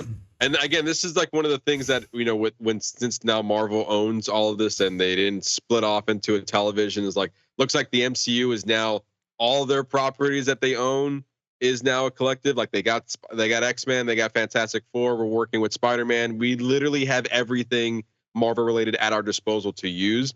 And I think it's smart to also not ignore what came in the past. And I think we're seeing that with, like, obviously with Spider-Man No Way Home, with the introduction of the other Spider-Man. We saw that with Deadpool and Wolverine, including all the past Fox X-Men franchises. So, like, I think it's smart to not forget about that since you're using this multiverse. And the same sense of, like, it would have been really stupid if you just ignored the Netflix series. In a world where we're playing with multiverses and we can get back like Andrew Garfield and Tom Holland and Tobey Maguire, you're gonna draw the line is that we can't use the characters from Netflix. Get out of here. The strongest of the Marvel TV shows. Yeah, so I'm glad we're getting a course correction. I'm really curious to see what happens next and kind of where we go with this season. Yeah, same. Oh, real quick though, I forgot to say something I'm watching. I'm just gonna do a quick. Did you guys watch the new Spider-Man animated cartoon? Oh, I have. He hasn't. It's haven't great. It has its flaws in that it's trying to be new age, but it's not super woke, so that's cool. And it does do super woke, like woke light. Yeah, it's not super woke, but Woke it's light. like woke light, and it's bearable because it's not every episode. It's not the main focus of the episode that it is in. It's just like whatever. But it's worth a watch, and they do a decent amount of homage to old school Spider-Man, and like okay. For one instance, they do frame by frame scenes from live action different versions of Spider-Man, like when Tom Holland's walking up the staircase in his apartment, when Tony Stark's in there with Marissa Tomei, they took that frame by frame and just animated it, and then instead of it being Tony Stark, it was Norman Osborn. But it was exactly frame by frame. They literally just took the live action and animated the live action, and you can tell. That's cool. Like then in like I think in one of the scenes when like there's a subway, I forgot what movie, they're driving in a subway and Spider-Man swinging next to it and the kid sees him. They animated that scene and put that in the movie. And the first episode, Doctor Strange is in it. It's pretty straight. It's worth a watch, is all I'm going to say. And that's all I wanted to say. It's a cool kid show. Like we got we put it on and then like we all just watched it together as a family. It's fun. It's a fun show. It's very entertaining, and you get Coleman Domingo as Norman Osborn. He's got that voice. I'm like, as soon as I heard it, I was like, I know that voice. It's like a Giancarlo Esposito voice. Yeah. I wanted to watch it. I took Daredevil as like priority. That's a good choice. Yeah, good choice. But I will watch. That's next on the list. Between every other show that's next on the list, I still haven't even. There's so many shows to watch. But yeah, that I will be watching fairly soon. So I have some comments about that. But yeah, all right. So we talked about what you were watching. We gave you a full what you're watching there, David. Yeah, we haven't had one like that in a long time. And I appreciate that. We had a lot to catch up on, so I'm happy you're a part of it. But now let's dive into the meat and potatoes. Let's dive into our spoiler review of Marvel's new film, Captain America: Brave New World. David, you're a special guest. We'll start with you. Kind of give us our baseline, your initial thoughts on Captain America: Brave New World. I just want to know what was the point of this movie, because I don't mean that in a bad way. Like, there's a lot of things that were good about this movie. Anthony Mackie, phenomenal. Anthony Mackie wasn't bad in this movie. I'm just gonna go out there and say that I think Anthony Mackie is phenomenal in this movie. It's just you could tell that this was 3 different movies, right? And you could tell like what was the point of the Hulk? And then to top it off, the very, very end, they just talked it out, and that's how he beats the Hulk. You don't want to do this, man. The Hulk's like, you know what, you're right. Let me just go back to being human. I'm like, yo, You're what right, the Sam. fuck? But like, yo, and then you could tell they lied heavily on the marketing of it being the Red Hulk, and then the Red Hulk was only there for 15 minutes and he did nothing. But like, what I'm trying to get at is they should, not that they didn't need to be a Captain America Falcon movie. What they needed to do was have a story, because there was just no story here.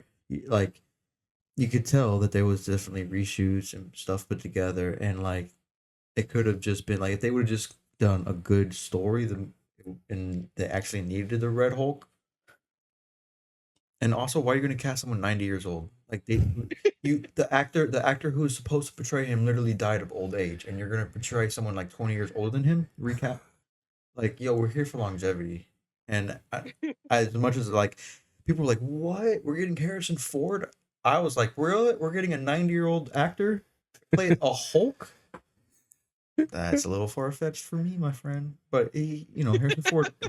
Harrison Ford is Harrison Ford, so he's still good at what he does. It's just, in my opinion, like, why are we going to cast someone who doesn't have that much time left on Earth for a brand new character that we, you know what I'm saying, like longevity, like I said before.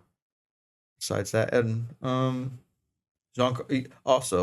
Esposito, his whole scenes and whatnot, all part of reshoot. He wasn't even part of the original iteration of that movie. And also, when we met Giancarlo Esposito 3 years ago, and we talked to him, when he was like, "Yeah, I'm in talk with Marvels, but I'm looking for more of like X-Men or something like that."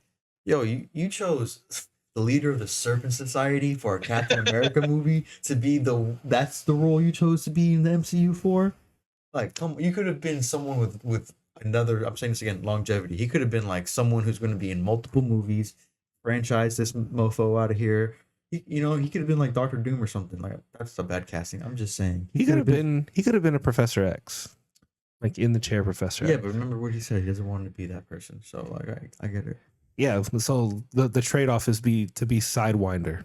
Yeah, the leader of the Serpent Society. Gay. I thought this movie. My main gripe with it is the whole Red Hulk thing. Like, everything Red Hulk was wasted in the trailer, and like it was, and on top of that, all that footage is literally the third act of the film, because they give us this buildup of him throughout the movie of like that there's something wrong with him. Oh, look, he's taking those pills all the time. Oh, he smashed to death, and look, the desk has got a little dent in it now. But they give you the movie as if you're like, you don't know what's happening to him. Like, if it's supposed to be like a third act but you revealed all of that information within the trailer, in the poster, it's literally on the poster, the advertisement, and all, like, yo, the Red Hulk was the main push of the advertisement. Yeah, exactly. Like, and actually, the main bad guy of this movie is not even in the poster. They don't. The leader. Tim Blake Nelson is the leader. Like, they didn't even showcase him at all. And then we get this like half hodgepodge introduction to Joaquin. What is his name? No, but he was in Falcon and Winter Soldier, dude. Was he? Yeah. See, I don't even remember. He's the guy that gives him all the intel and that fixes his suit in the very beginning. Remember, that's why he has the second Falcon suit, because he gave that dude a damaged suit in Falcon and Winter Soldier, and then he got the Wakanda suit. So the dude just repaired the old suit, and now he's Falcon. He's Captain America. He's a Hispanic kid from the Falcon and Winter Soldier. But they didn't mention that in the movie. But I feel like this is my gripe, when you're watching comic book material, like when you're watching that iteration, it's like a comic book. When you pick it up, it's given to you in a way that you're not reintroduced, but you kind of like are hinted like, oh yeah, you did that thing. Or like Isaiah Bradley, like they're like, oh, in the movie they mentioned his significance, whereas this kid, they're kind of just like, oh yeah, this is this guy. He's a part of the team now.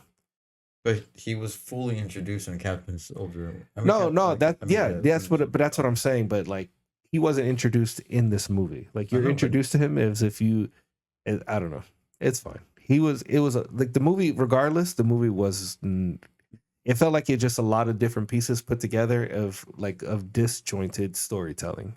And also, why did they make the leader? Because the leader's supposed to have a misformed head, but it's just supposed to be he's really smart, really big brain, so his head is, enlarged, right? Why did they give him hemorrhoid head? Like, what? that like it would have looked better if you just enlarged his cranium. Yeah, a little bit. You know what I'm saying? Just like the same size that his head is with all those bumps on top. Just, give him a solid head, not like bumps, because the leader doesn't have bumps on his head. He doesn't look like a toad. Like, They wasted it all on that Harrison Ford CGI. They did, and that's why we didn't get that much of Red Hulk. But they should have not had that a part of the marketing at all. So that it could be a reveal within the movie. You could have just had Thunderbolt Ross and Sidewinder, and even the lead. You could have even put the leader in the trailer. Like, they could have. They could have shifted the entire marketing. The issue with this movie is the marketing. Yes. If they had not marketed Red Hulk at all, take Sidewinder out and put the leader in there and kind of using the trailer showcasing the leader instead of him becoming the Red Hulk so that it actually is a reveal, I think at least that part of the movie would have played out better. So comic book, actually, I 100% agree with you. But the reason that they even had Sidewinder in it is because the very first comic book volume of when Falcon becomes Captain America, the Serpent Society are the main villains. So it would have been right out of comic book, boom, boom, boom. So that's why they did that. The first iteration was supposed to be the whole Serpent Society were supposed to be the bad people. They even had a wrestler who came in. He was supposed to be one of the bad guys, and he filmed all his roles and all that. He's not even whatever. All gone. All gone. All bye-bye. But you're correct. I think that if they could have had Harrison Ford as a president or as Thunderbolt Ross, correct. And if they would have never hinted at Red Hulk at all, and then it would have been a third act reveal, this movie would have been phenomenal. Yeah, because everyone would be like, "Yo, Red Hulk, bro!" Would have been so much better. Yeah. And if you would just focus on the leader actually being the bad guy, like he is, and you're right, I didn't even notice he is missing. He's nowhere. He's not even poster. He's not even in. He's not even in any of the trailers. No, I had no idea it was going to be the leader. And he's more involved in the movie than Giancarlo Esposito, and he's literally on the poster. Yeah. Giancarlo Esposito is like the second biggest person besides Harrison Ford. I mean, and Anthony Mackie was fine. I just felt like every now and then we would get like these cheesy one-liners, and I'd be like, "Oh, okay." But he does that in every movie. I guess. I don't know. All right, Matt. What are your thoughts? I mean, I'm sharing a same sentiment. I forgot about this reveal. Hold on, I gotta go get it real quick. I don't hate it though. I'll say that it's just mediocre Marvel. It's better than Ant-Man in Quantum. It's better than Quantumania. That's for damn sure. Everything is. That's fire. What is that? It's a Captain America shield. I know. What is that? No, but what I thought I heard you describe it as something else. A bucket of popcorn? Yeah, that's what I was saying. Oh, that's fire. Yeah. My popcorn bucket wasn't that cool. Is that the Regal one? This was the AMC one. Where's this? Oh, there it is. No, they didn't have that one. I bought the AMC popcorn bucket with the Red Hulk pushing like a thing. It's on my shelf. It's pretty cool, but I would have rather bought that one, man. I know, that's pretty cool. Yeah, no. Yeah, this is the Shield for sure. Way better. That's fire, man. But yeah.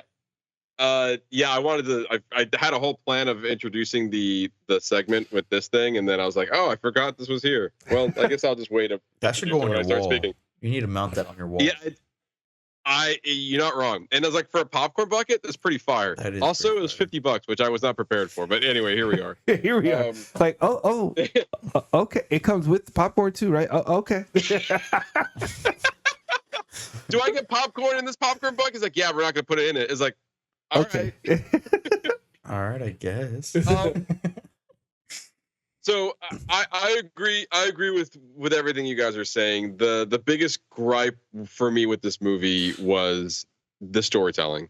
We had a Hulk storyline in a Captain America movie. Yeah. Mm-hmm.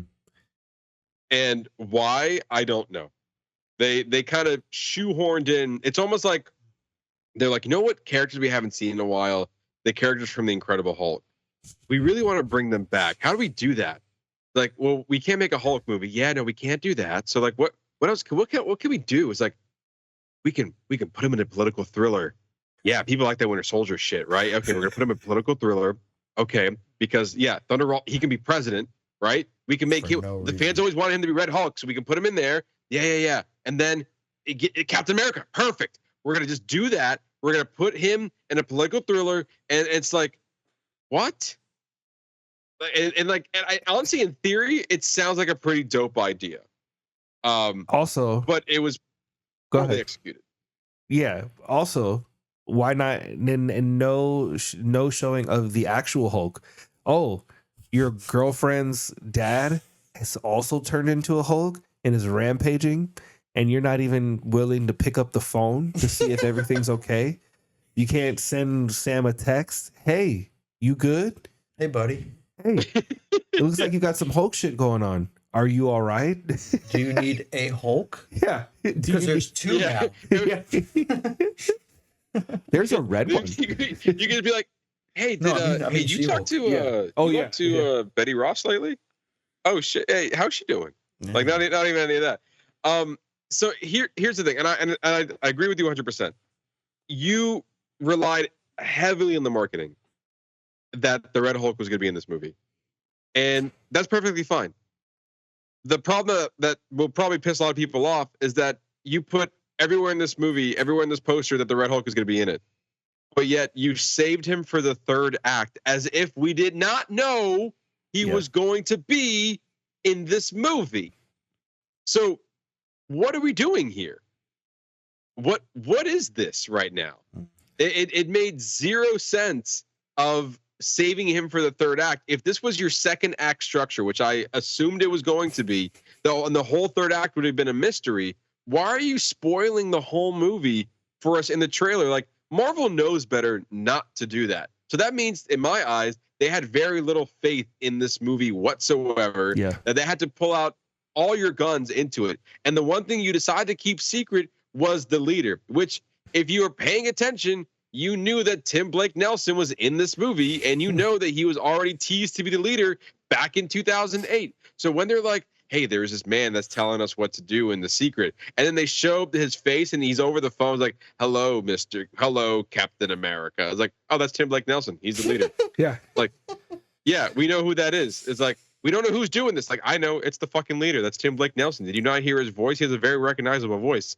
And so, like, you're just like, where's the shock? Where's the wow? Where's the surprise? Where's this, like, where is the reason why I'm watching this movie? If you told me everything I need to know about this in the trailer, and this isn't Harrison Ford's fault, but William Hurt was a great General Ross. Mm-hmm. I think it's really hard to see anyone else in that role. And yes, William Hurt passed away. Mm-hmm. If you want to bring this character back, yes, you're going to have to recast him. But one of the great things I loved about Marvel is that they didn't cast A-list actors to play certain roles. And I feel like Harrison Ford is too well-known of an actor to kind of make me believe that you're General Ross. Not to mention that you will be turning into the Red Hulk later in this movie, which was even less believable, in my opinion. The fact that you're like, oh, why is General Ross reacting this way? It's like, because he's going to be the Red Hulk later in this movie. Like, stop teasing me with this, because you know why. You know, we all know what's going to happen. Yeah, so it's just really, honestly, this movie is really frustrating. But in the mix of all that, there was some really cool action pieces that I enjoyed watching, because it was just a fun action movie just centered around a dumbass story. Yeah. Like, to your point, why would you bring Carlo Esposito to be the head of the Serpent Society? You know who this man is? Like, he's a great actor. He should be headlining. Yeah. Not playing this side character where he was like, oh, we have to track him down. Like, or else what are you gonna do? Oh, you caught me. And then now we're gonna use you. Now we're gonna use you for information. So that's the reason to come back. And then after that, it's like, I guess I'm going to jail now. Thanks, Marvel. And you're like, what? You could be so much more than that. It's like, no, I'm good, thanks. And then we have Sarah Haas, who played Ruth Bot Sapar, who was a Black Widow agent. What? Dude, she was annoyingly short and bad bodied. I'm sorry to be so mean to somebody I don't know, but like okay, I'm not trying to be rude, but her physique will not lend me to believe that she is a Black Widow agent. I know that's weird, but it looks like there's like, I'm not trying to be rude because it looks like a real problem. I think one of her legs is longer than the other. Like, she had like I'm not being rude. I'm just being like, her acting also, because I just couldn't get into her. Like, you're supposed to be a Black Widow agent. I'd run right through you if I saw you in real life and like you were trying to stop me. If I was a bad guy, you're done, son. You're done. I can agree with you with the acting. I feel like it was a very poor character to introduce, and like in the midst of everything that's been going on, you're introducing yet another Black Widow into a Hulk movie that's also a Captain America movie.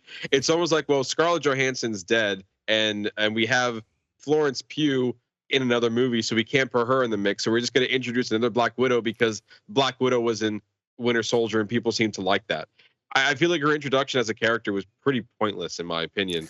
And then one of the few, maybe silver lining is that, hey, Bucky's back, but now he's a senator. You're like, when the fuck did that happen? Like, and how does anything to do with what's happening in the Thunderbolts that it's going to be happening in a few months? That's what I was thinking. I like that you're in this show, but like, why are you making him a working for the government now? If I'm not mistaken, he's supposed to be the leader of the Thunderbolts. Like he's the one that's bringing them all together to work for a mission that he's going to be the leader of. Like, so he's going to have to be reining them in apparently. But like I said to you guys before the podcast, you hear it first. I think that the Red Hulk, the reason that they had forced the Red Hulk out in this movie was so that he could be that Thunderbolt Ross will appear in the Thunderbolts, because in the comics, the Red Hulk is actually a leader in that iteration, the leader of the Thunderbolts. So I feel he'll make a cameo. I think he'll make a cameo. I'm not going to say he's like a main character, but I really think that we might see Harrison Ford in a cameo, whether it be end of credit scene or during the movie. I really, truly think he will. I feel like that the Red Hulk should have been the villain in the Thunderbolts, which would make a lot more sense, and have Captain America. I don't know. Maybe if Giancarlo Esposito was the main villain in the Serpent Society, maybe that would have lent itself to a better story. I don't know. Hopefully they use him for Thunderbolts. But the fact that they felt like they shoehorned in a Hulk storyline into a Captain America movie that was trying to be the Winter Soldier, it just didn't work for me.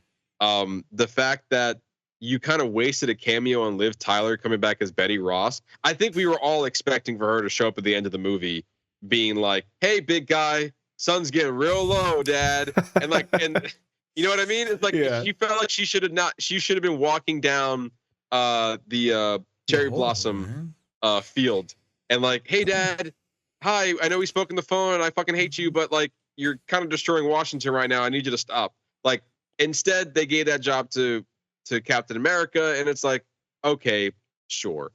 I just felt like there was no room for surprises. It ended up being another disappointing venture from Marvel and trying to rehash something that worked, but just done it in a really poor fashion. At the end of the day, like we get what the leader telling you is like, if you think this is bad, wait till other things worldly happens, not in this universe, but other universes. It's like, the end credit scene is a threat from other multiverses. Yeah. Wow. That was the end of credit scene? Oh man. I Googled it and they said no, and I was like, all right, peace.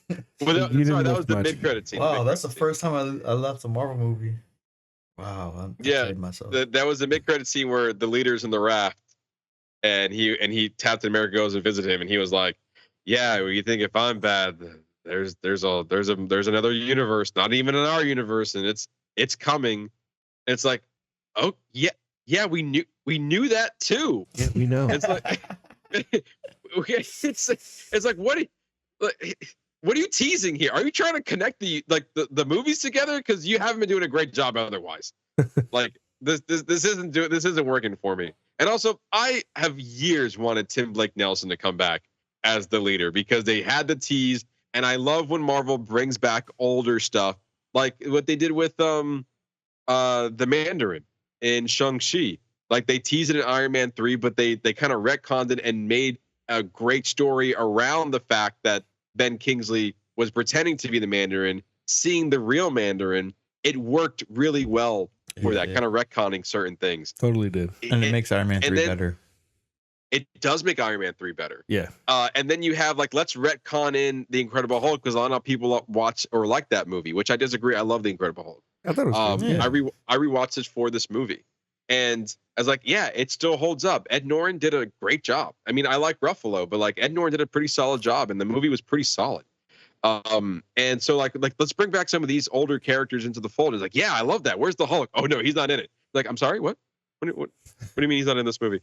Like, yeah, we're bringing back everybody else, just not him. It's like, oh, that's weird. Yeah. It's like, why? So Tim Blake Nelson is the leader. Yeah, it's gonna be pretty cool. What is he doing? Oh, he's been in prison for this whole time, and he's been secretly putting gamma rays into General Ross so he can kind of Hulk out. Okay. Anything else? No, he's going to prison after that. Like, okay, so you were the mastermind in this whole movie, and we kind of knew that. And to your point, I think the biggest thing is that they should have just made the Red Hulk like we all knew that General Ross as a character could turn into the Red Hulk. The allure of this movie could have been, well, are they actually going to do it? And then they do it, and you're like, oh shit, they actually did it, because that's what he does in the comics. Would have played a lot better. Yeah. Thanks. Yeah, I didn't mind the Carl Lumley, Isaiah Bradley storyline. I think that was fine. I just wish they gave him maybe a little bit more to do. Another stupid scene in my opinion. I love the action in this movie. I think it's great. All the aerial stuff was fantastic. They shoehorned in the Celestials and in that internal storyline. Oh, just trying to. I mean, it was just a vehicle to bring adamantium into the universe. But at least they mentioned the freaking Celestial suit like 4 or 5 years later, and not one Marvel movie has mentioned it, not once. And it's just like the Celestial that just happens to be in it's considered an island now. Yeah, in the middle of the Indian Ocean, and they're like, at least they mentioned it, bro. Like, I've been waiting forever for them to mention it. That was Eternals, dude. That was like 21, man. Yeah. So, but with that though, like, to me, it wasn't justified. You said that, well, since this popped up, we've been mining it and we found this element called antimanium, and we're not going to treat it like vibranium, and it's not going to be stuck in Wakanda. We actually want to utilize it for blah, blah, blah. And then it's like, well, because of this international threat, we have to use this and go to it because everyone's going to it. And we just use it as a set piece. Like, it doesn't do anything. It's just a backdrop for an action scene. Yep. I feel like that's all that moment served up to be. So it didn't really mean anything except for, wait, this is a spot where we found antimantium, and this is going to be our next action set piece. And then will Harrison Ford turn to the Hulk in this scene? Not yet.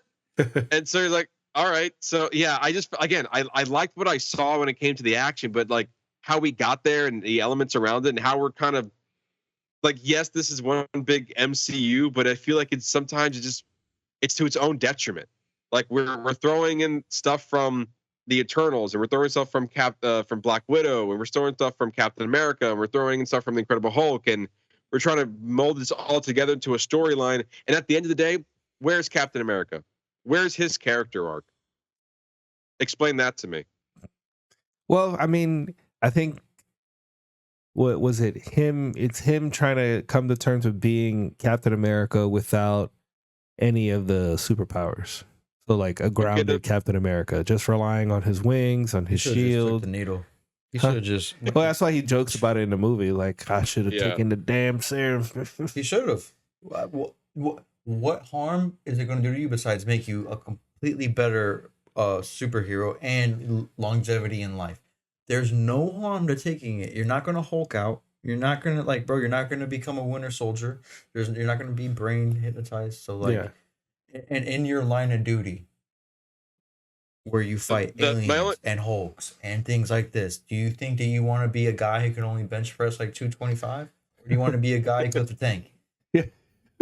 My only gripe with what you just said, like, okay, this is what this movie's about. Then what was Falcon and Winter Soldier about then? Not the same thing? It was 100% the same thing, just on a much less grander scale. It's like, hey, you're Falcon. Yeah, I am. But you're given the honor of Captain America. I don't deserve it. By the end of the show, you deserve, and you found yourself to be, you are Captain America. That's what that show was meant to be. It was the bridge between I'm Falcon, now I'm Captain America. And then we rehash the same storyline because, like, well, just in case people didn't watch Falcon and Winter Soldier, we have to kind of redo this again. And it's like, no, we already saw this. So give us something else. You are Captain America. You established that in the Falcon and Winter Soldier. Now do your job. Do your job. Yeah, I feel like that aspect was frustrating because even at the end of the day, what did we learn? Like I feel like the whole point of this movie was just like you were just stopping whatever thing was in front of you. And then at the end of it, you're just like, yep, and I'm still Sam Wilson, Captain America. He's and what the I Hulk. learned is that nothing. He's That the there's a Hulk, threat coming from a different multiverse. That's what I Yeah. learned. he's the Hulk whisperer, is what we learned. He can talk to Hulks and calm them down. Apparently, that's his superpower. Yeah. You don't want to do this, big guy. Just go back to being human and let's arrest you. And he's like, you know what? I think he's making sense. There's an element in there which is like, okay, like in Falcon, because I also rewatched Captain America Winter Soldier, still holds up. So good. It's good. And like he talks, he's in a sense a therapist. Like he forms focus groups of people with PTSD. Like that is his thing. So the fact that he was able to use that to his advantage to bring down the Hulk, I get that as a character moment. But that's something that it wasn't a character growth moment. This is something you already did. So what I don't think there was any character growth in here at all, let alone character development. It was just a story that happened. And as much as I like seeing the Red Hulk and the leader back into the fold, it came with diminishing returns. It's like, yes, I wanted it, but not like this. And then like when you think of it in the bigger MCU, what does that mean? Nothing. Like it means nothing. You can walk away learning nothing. It did push nothing forward. The only big thing that we know now is that General Ross could turn into the Red Hulk again. Like one Carl Esposito could return as a guy with a gun. Like it's like that's it. Like then the leader could come back to make more threats. Like that's it. It doesn't. I don't know, man. Let's talk about the box office. Why not? This movie opened to $88 million opening weekend at the box office. At the time of this recording, it has made $176.4 million domestically, $194.5 million internationally, with a grand total of $371 million against an 800. No, sorry, not 800. That's way off. Against a $180 million budget. So it almost doubled its money. Yeah. In order for this movie to make a profit, we should be sitting at around, like, ideally the $500 million range, like maybe in a small profit range, the $400 million range. So we're coming across breaking even. So, and I'm kind of comparing because Captain America movies have not been the most profitable out of the bunch, but still pretty good. I'm just looking back at the Captain America Winter Soldier, and that movie had a very equal budget, but I take that back. This movie worldwide made $714.4 million. So it did fairly well. But yeah, it's like it's definitely coming in as one of the low. While I'm here, let me look up the First Avenger. Maybe that one had less money. First Avenger had a budget of around 150, and it made the first Captain America movie made $370.6 million.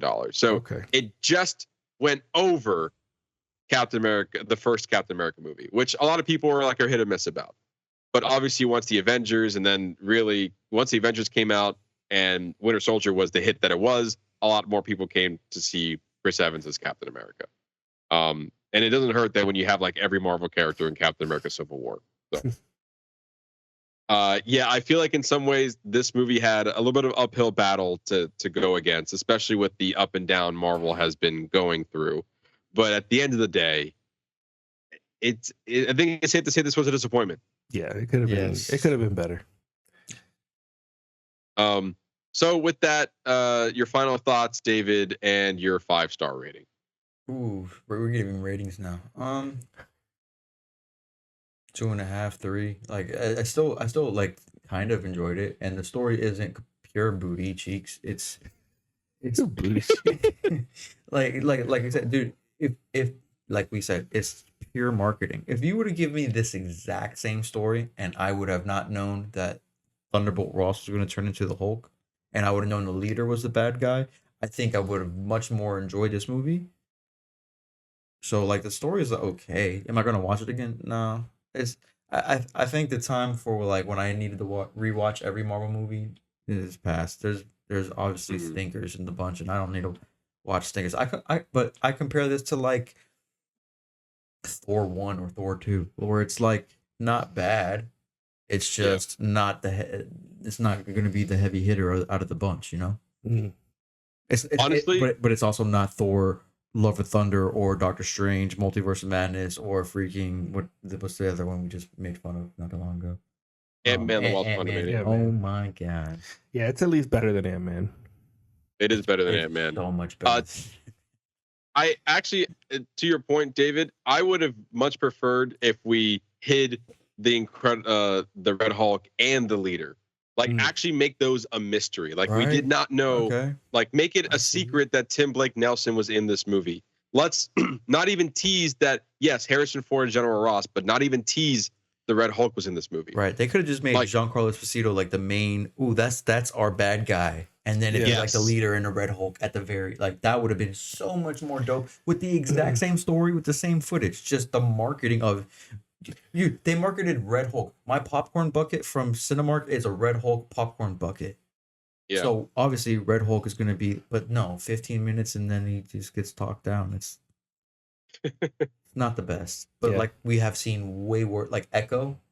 I didn't watch it. Hulk, Miss Marvel, all those are booty cheeks compared to this. Like, this is much better than all those. So at least it's on like on a scale from 1 to 10, if all those films are like 2s and 3s, this is like a 5, you know?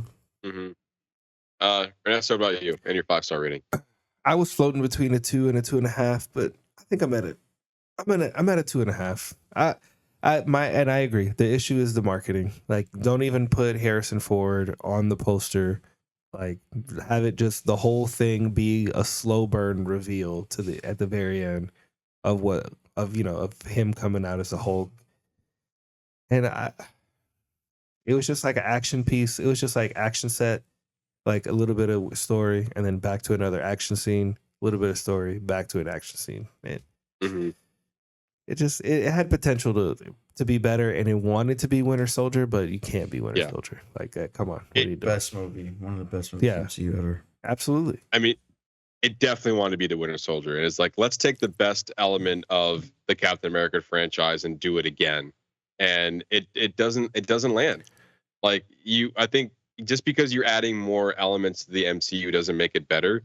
And like, again, like, General Ross in this movie is perfectly fine. He's been around the political game for a while now, and like being a threat to the Avengers and the Soviet Accords in Civil War. Then also a threat in a small scene in Black Widow, and like there's a presence around. Like, we understand General Ross, so having a more prominent role in this movie makes sense in my opinion. But the fact that you said very earlier on, like within the first trailer, that the Red Hulk was going to be in this movie, and then you go all the way to make it the last act of this film. Felt like no, you just don't do that. It's just not. Like, that's not a good marketing campaign for a movie, to kind of mislead your audience that, yes, everything at best about this movie that you want to see is in the last act of the film. And Marvel knows better than that to do that. Like, a part of political thriller, there's some suspense and some mystery involved. And all your mystery was you laid your cards out right at the beginning of the film, and before the film even started. Also, there's no fanfare in this movie either. Like the Marvel credits, none of that. But yeah, I feel like I'm a little bit more forgiving, as much as we've been kind of panning this movie down a little bit. I'm going to give it a 3. I did enjoy the fight scenes. I think Marvel can still do good action, and I think it's great. But I think, to David's point, this movie is a little bit mid. Like, it's mid-level Marvel. Yeah, and mid-level. I think at this point we can do better than mid-level Marvel, because we know that you can do better, and we've seen better. Literally, Deadpool Wolverine was a very fun movie to watch. But the story was lame in Wolverine Deadpool. That's where I'm forgiving. The story wasn't that great, but it was so much fun to watch that movie. It was. So I can forgive it for that aspect. But like, we know you can do good stories, Marvel. So what's happening right now? And just very quickly, like, how does this feel like going into Thunderbolts? Like, does this boost your energy to go watch the Thunderbolts? Does this feel your excitement to go watch Fantastic Four, the other 2 movies coming out later this year? I'm more excited to watch Thunderbolts than I am Fantastic Four. I like the vibe that the Thunderbolts movie's putting out. I'm excited for I'm excited for both, but I feel more excited for Thunderbolts. Okay, so this movie didn't really weigh down your excitement on the future of at least this year of Marvel. No. Okay, David, what about you? I'm more excited. Well, I'm excited for both, and I'm hoping that the Thunderbolts doesn't pull a flop. But like the Fantastic Four, I'm more excited for because it feels like old Marvel, where like when all the movies didn't feel the same.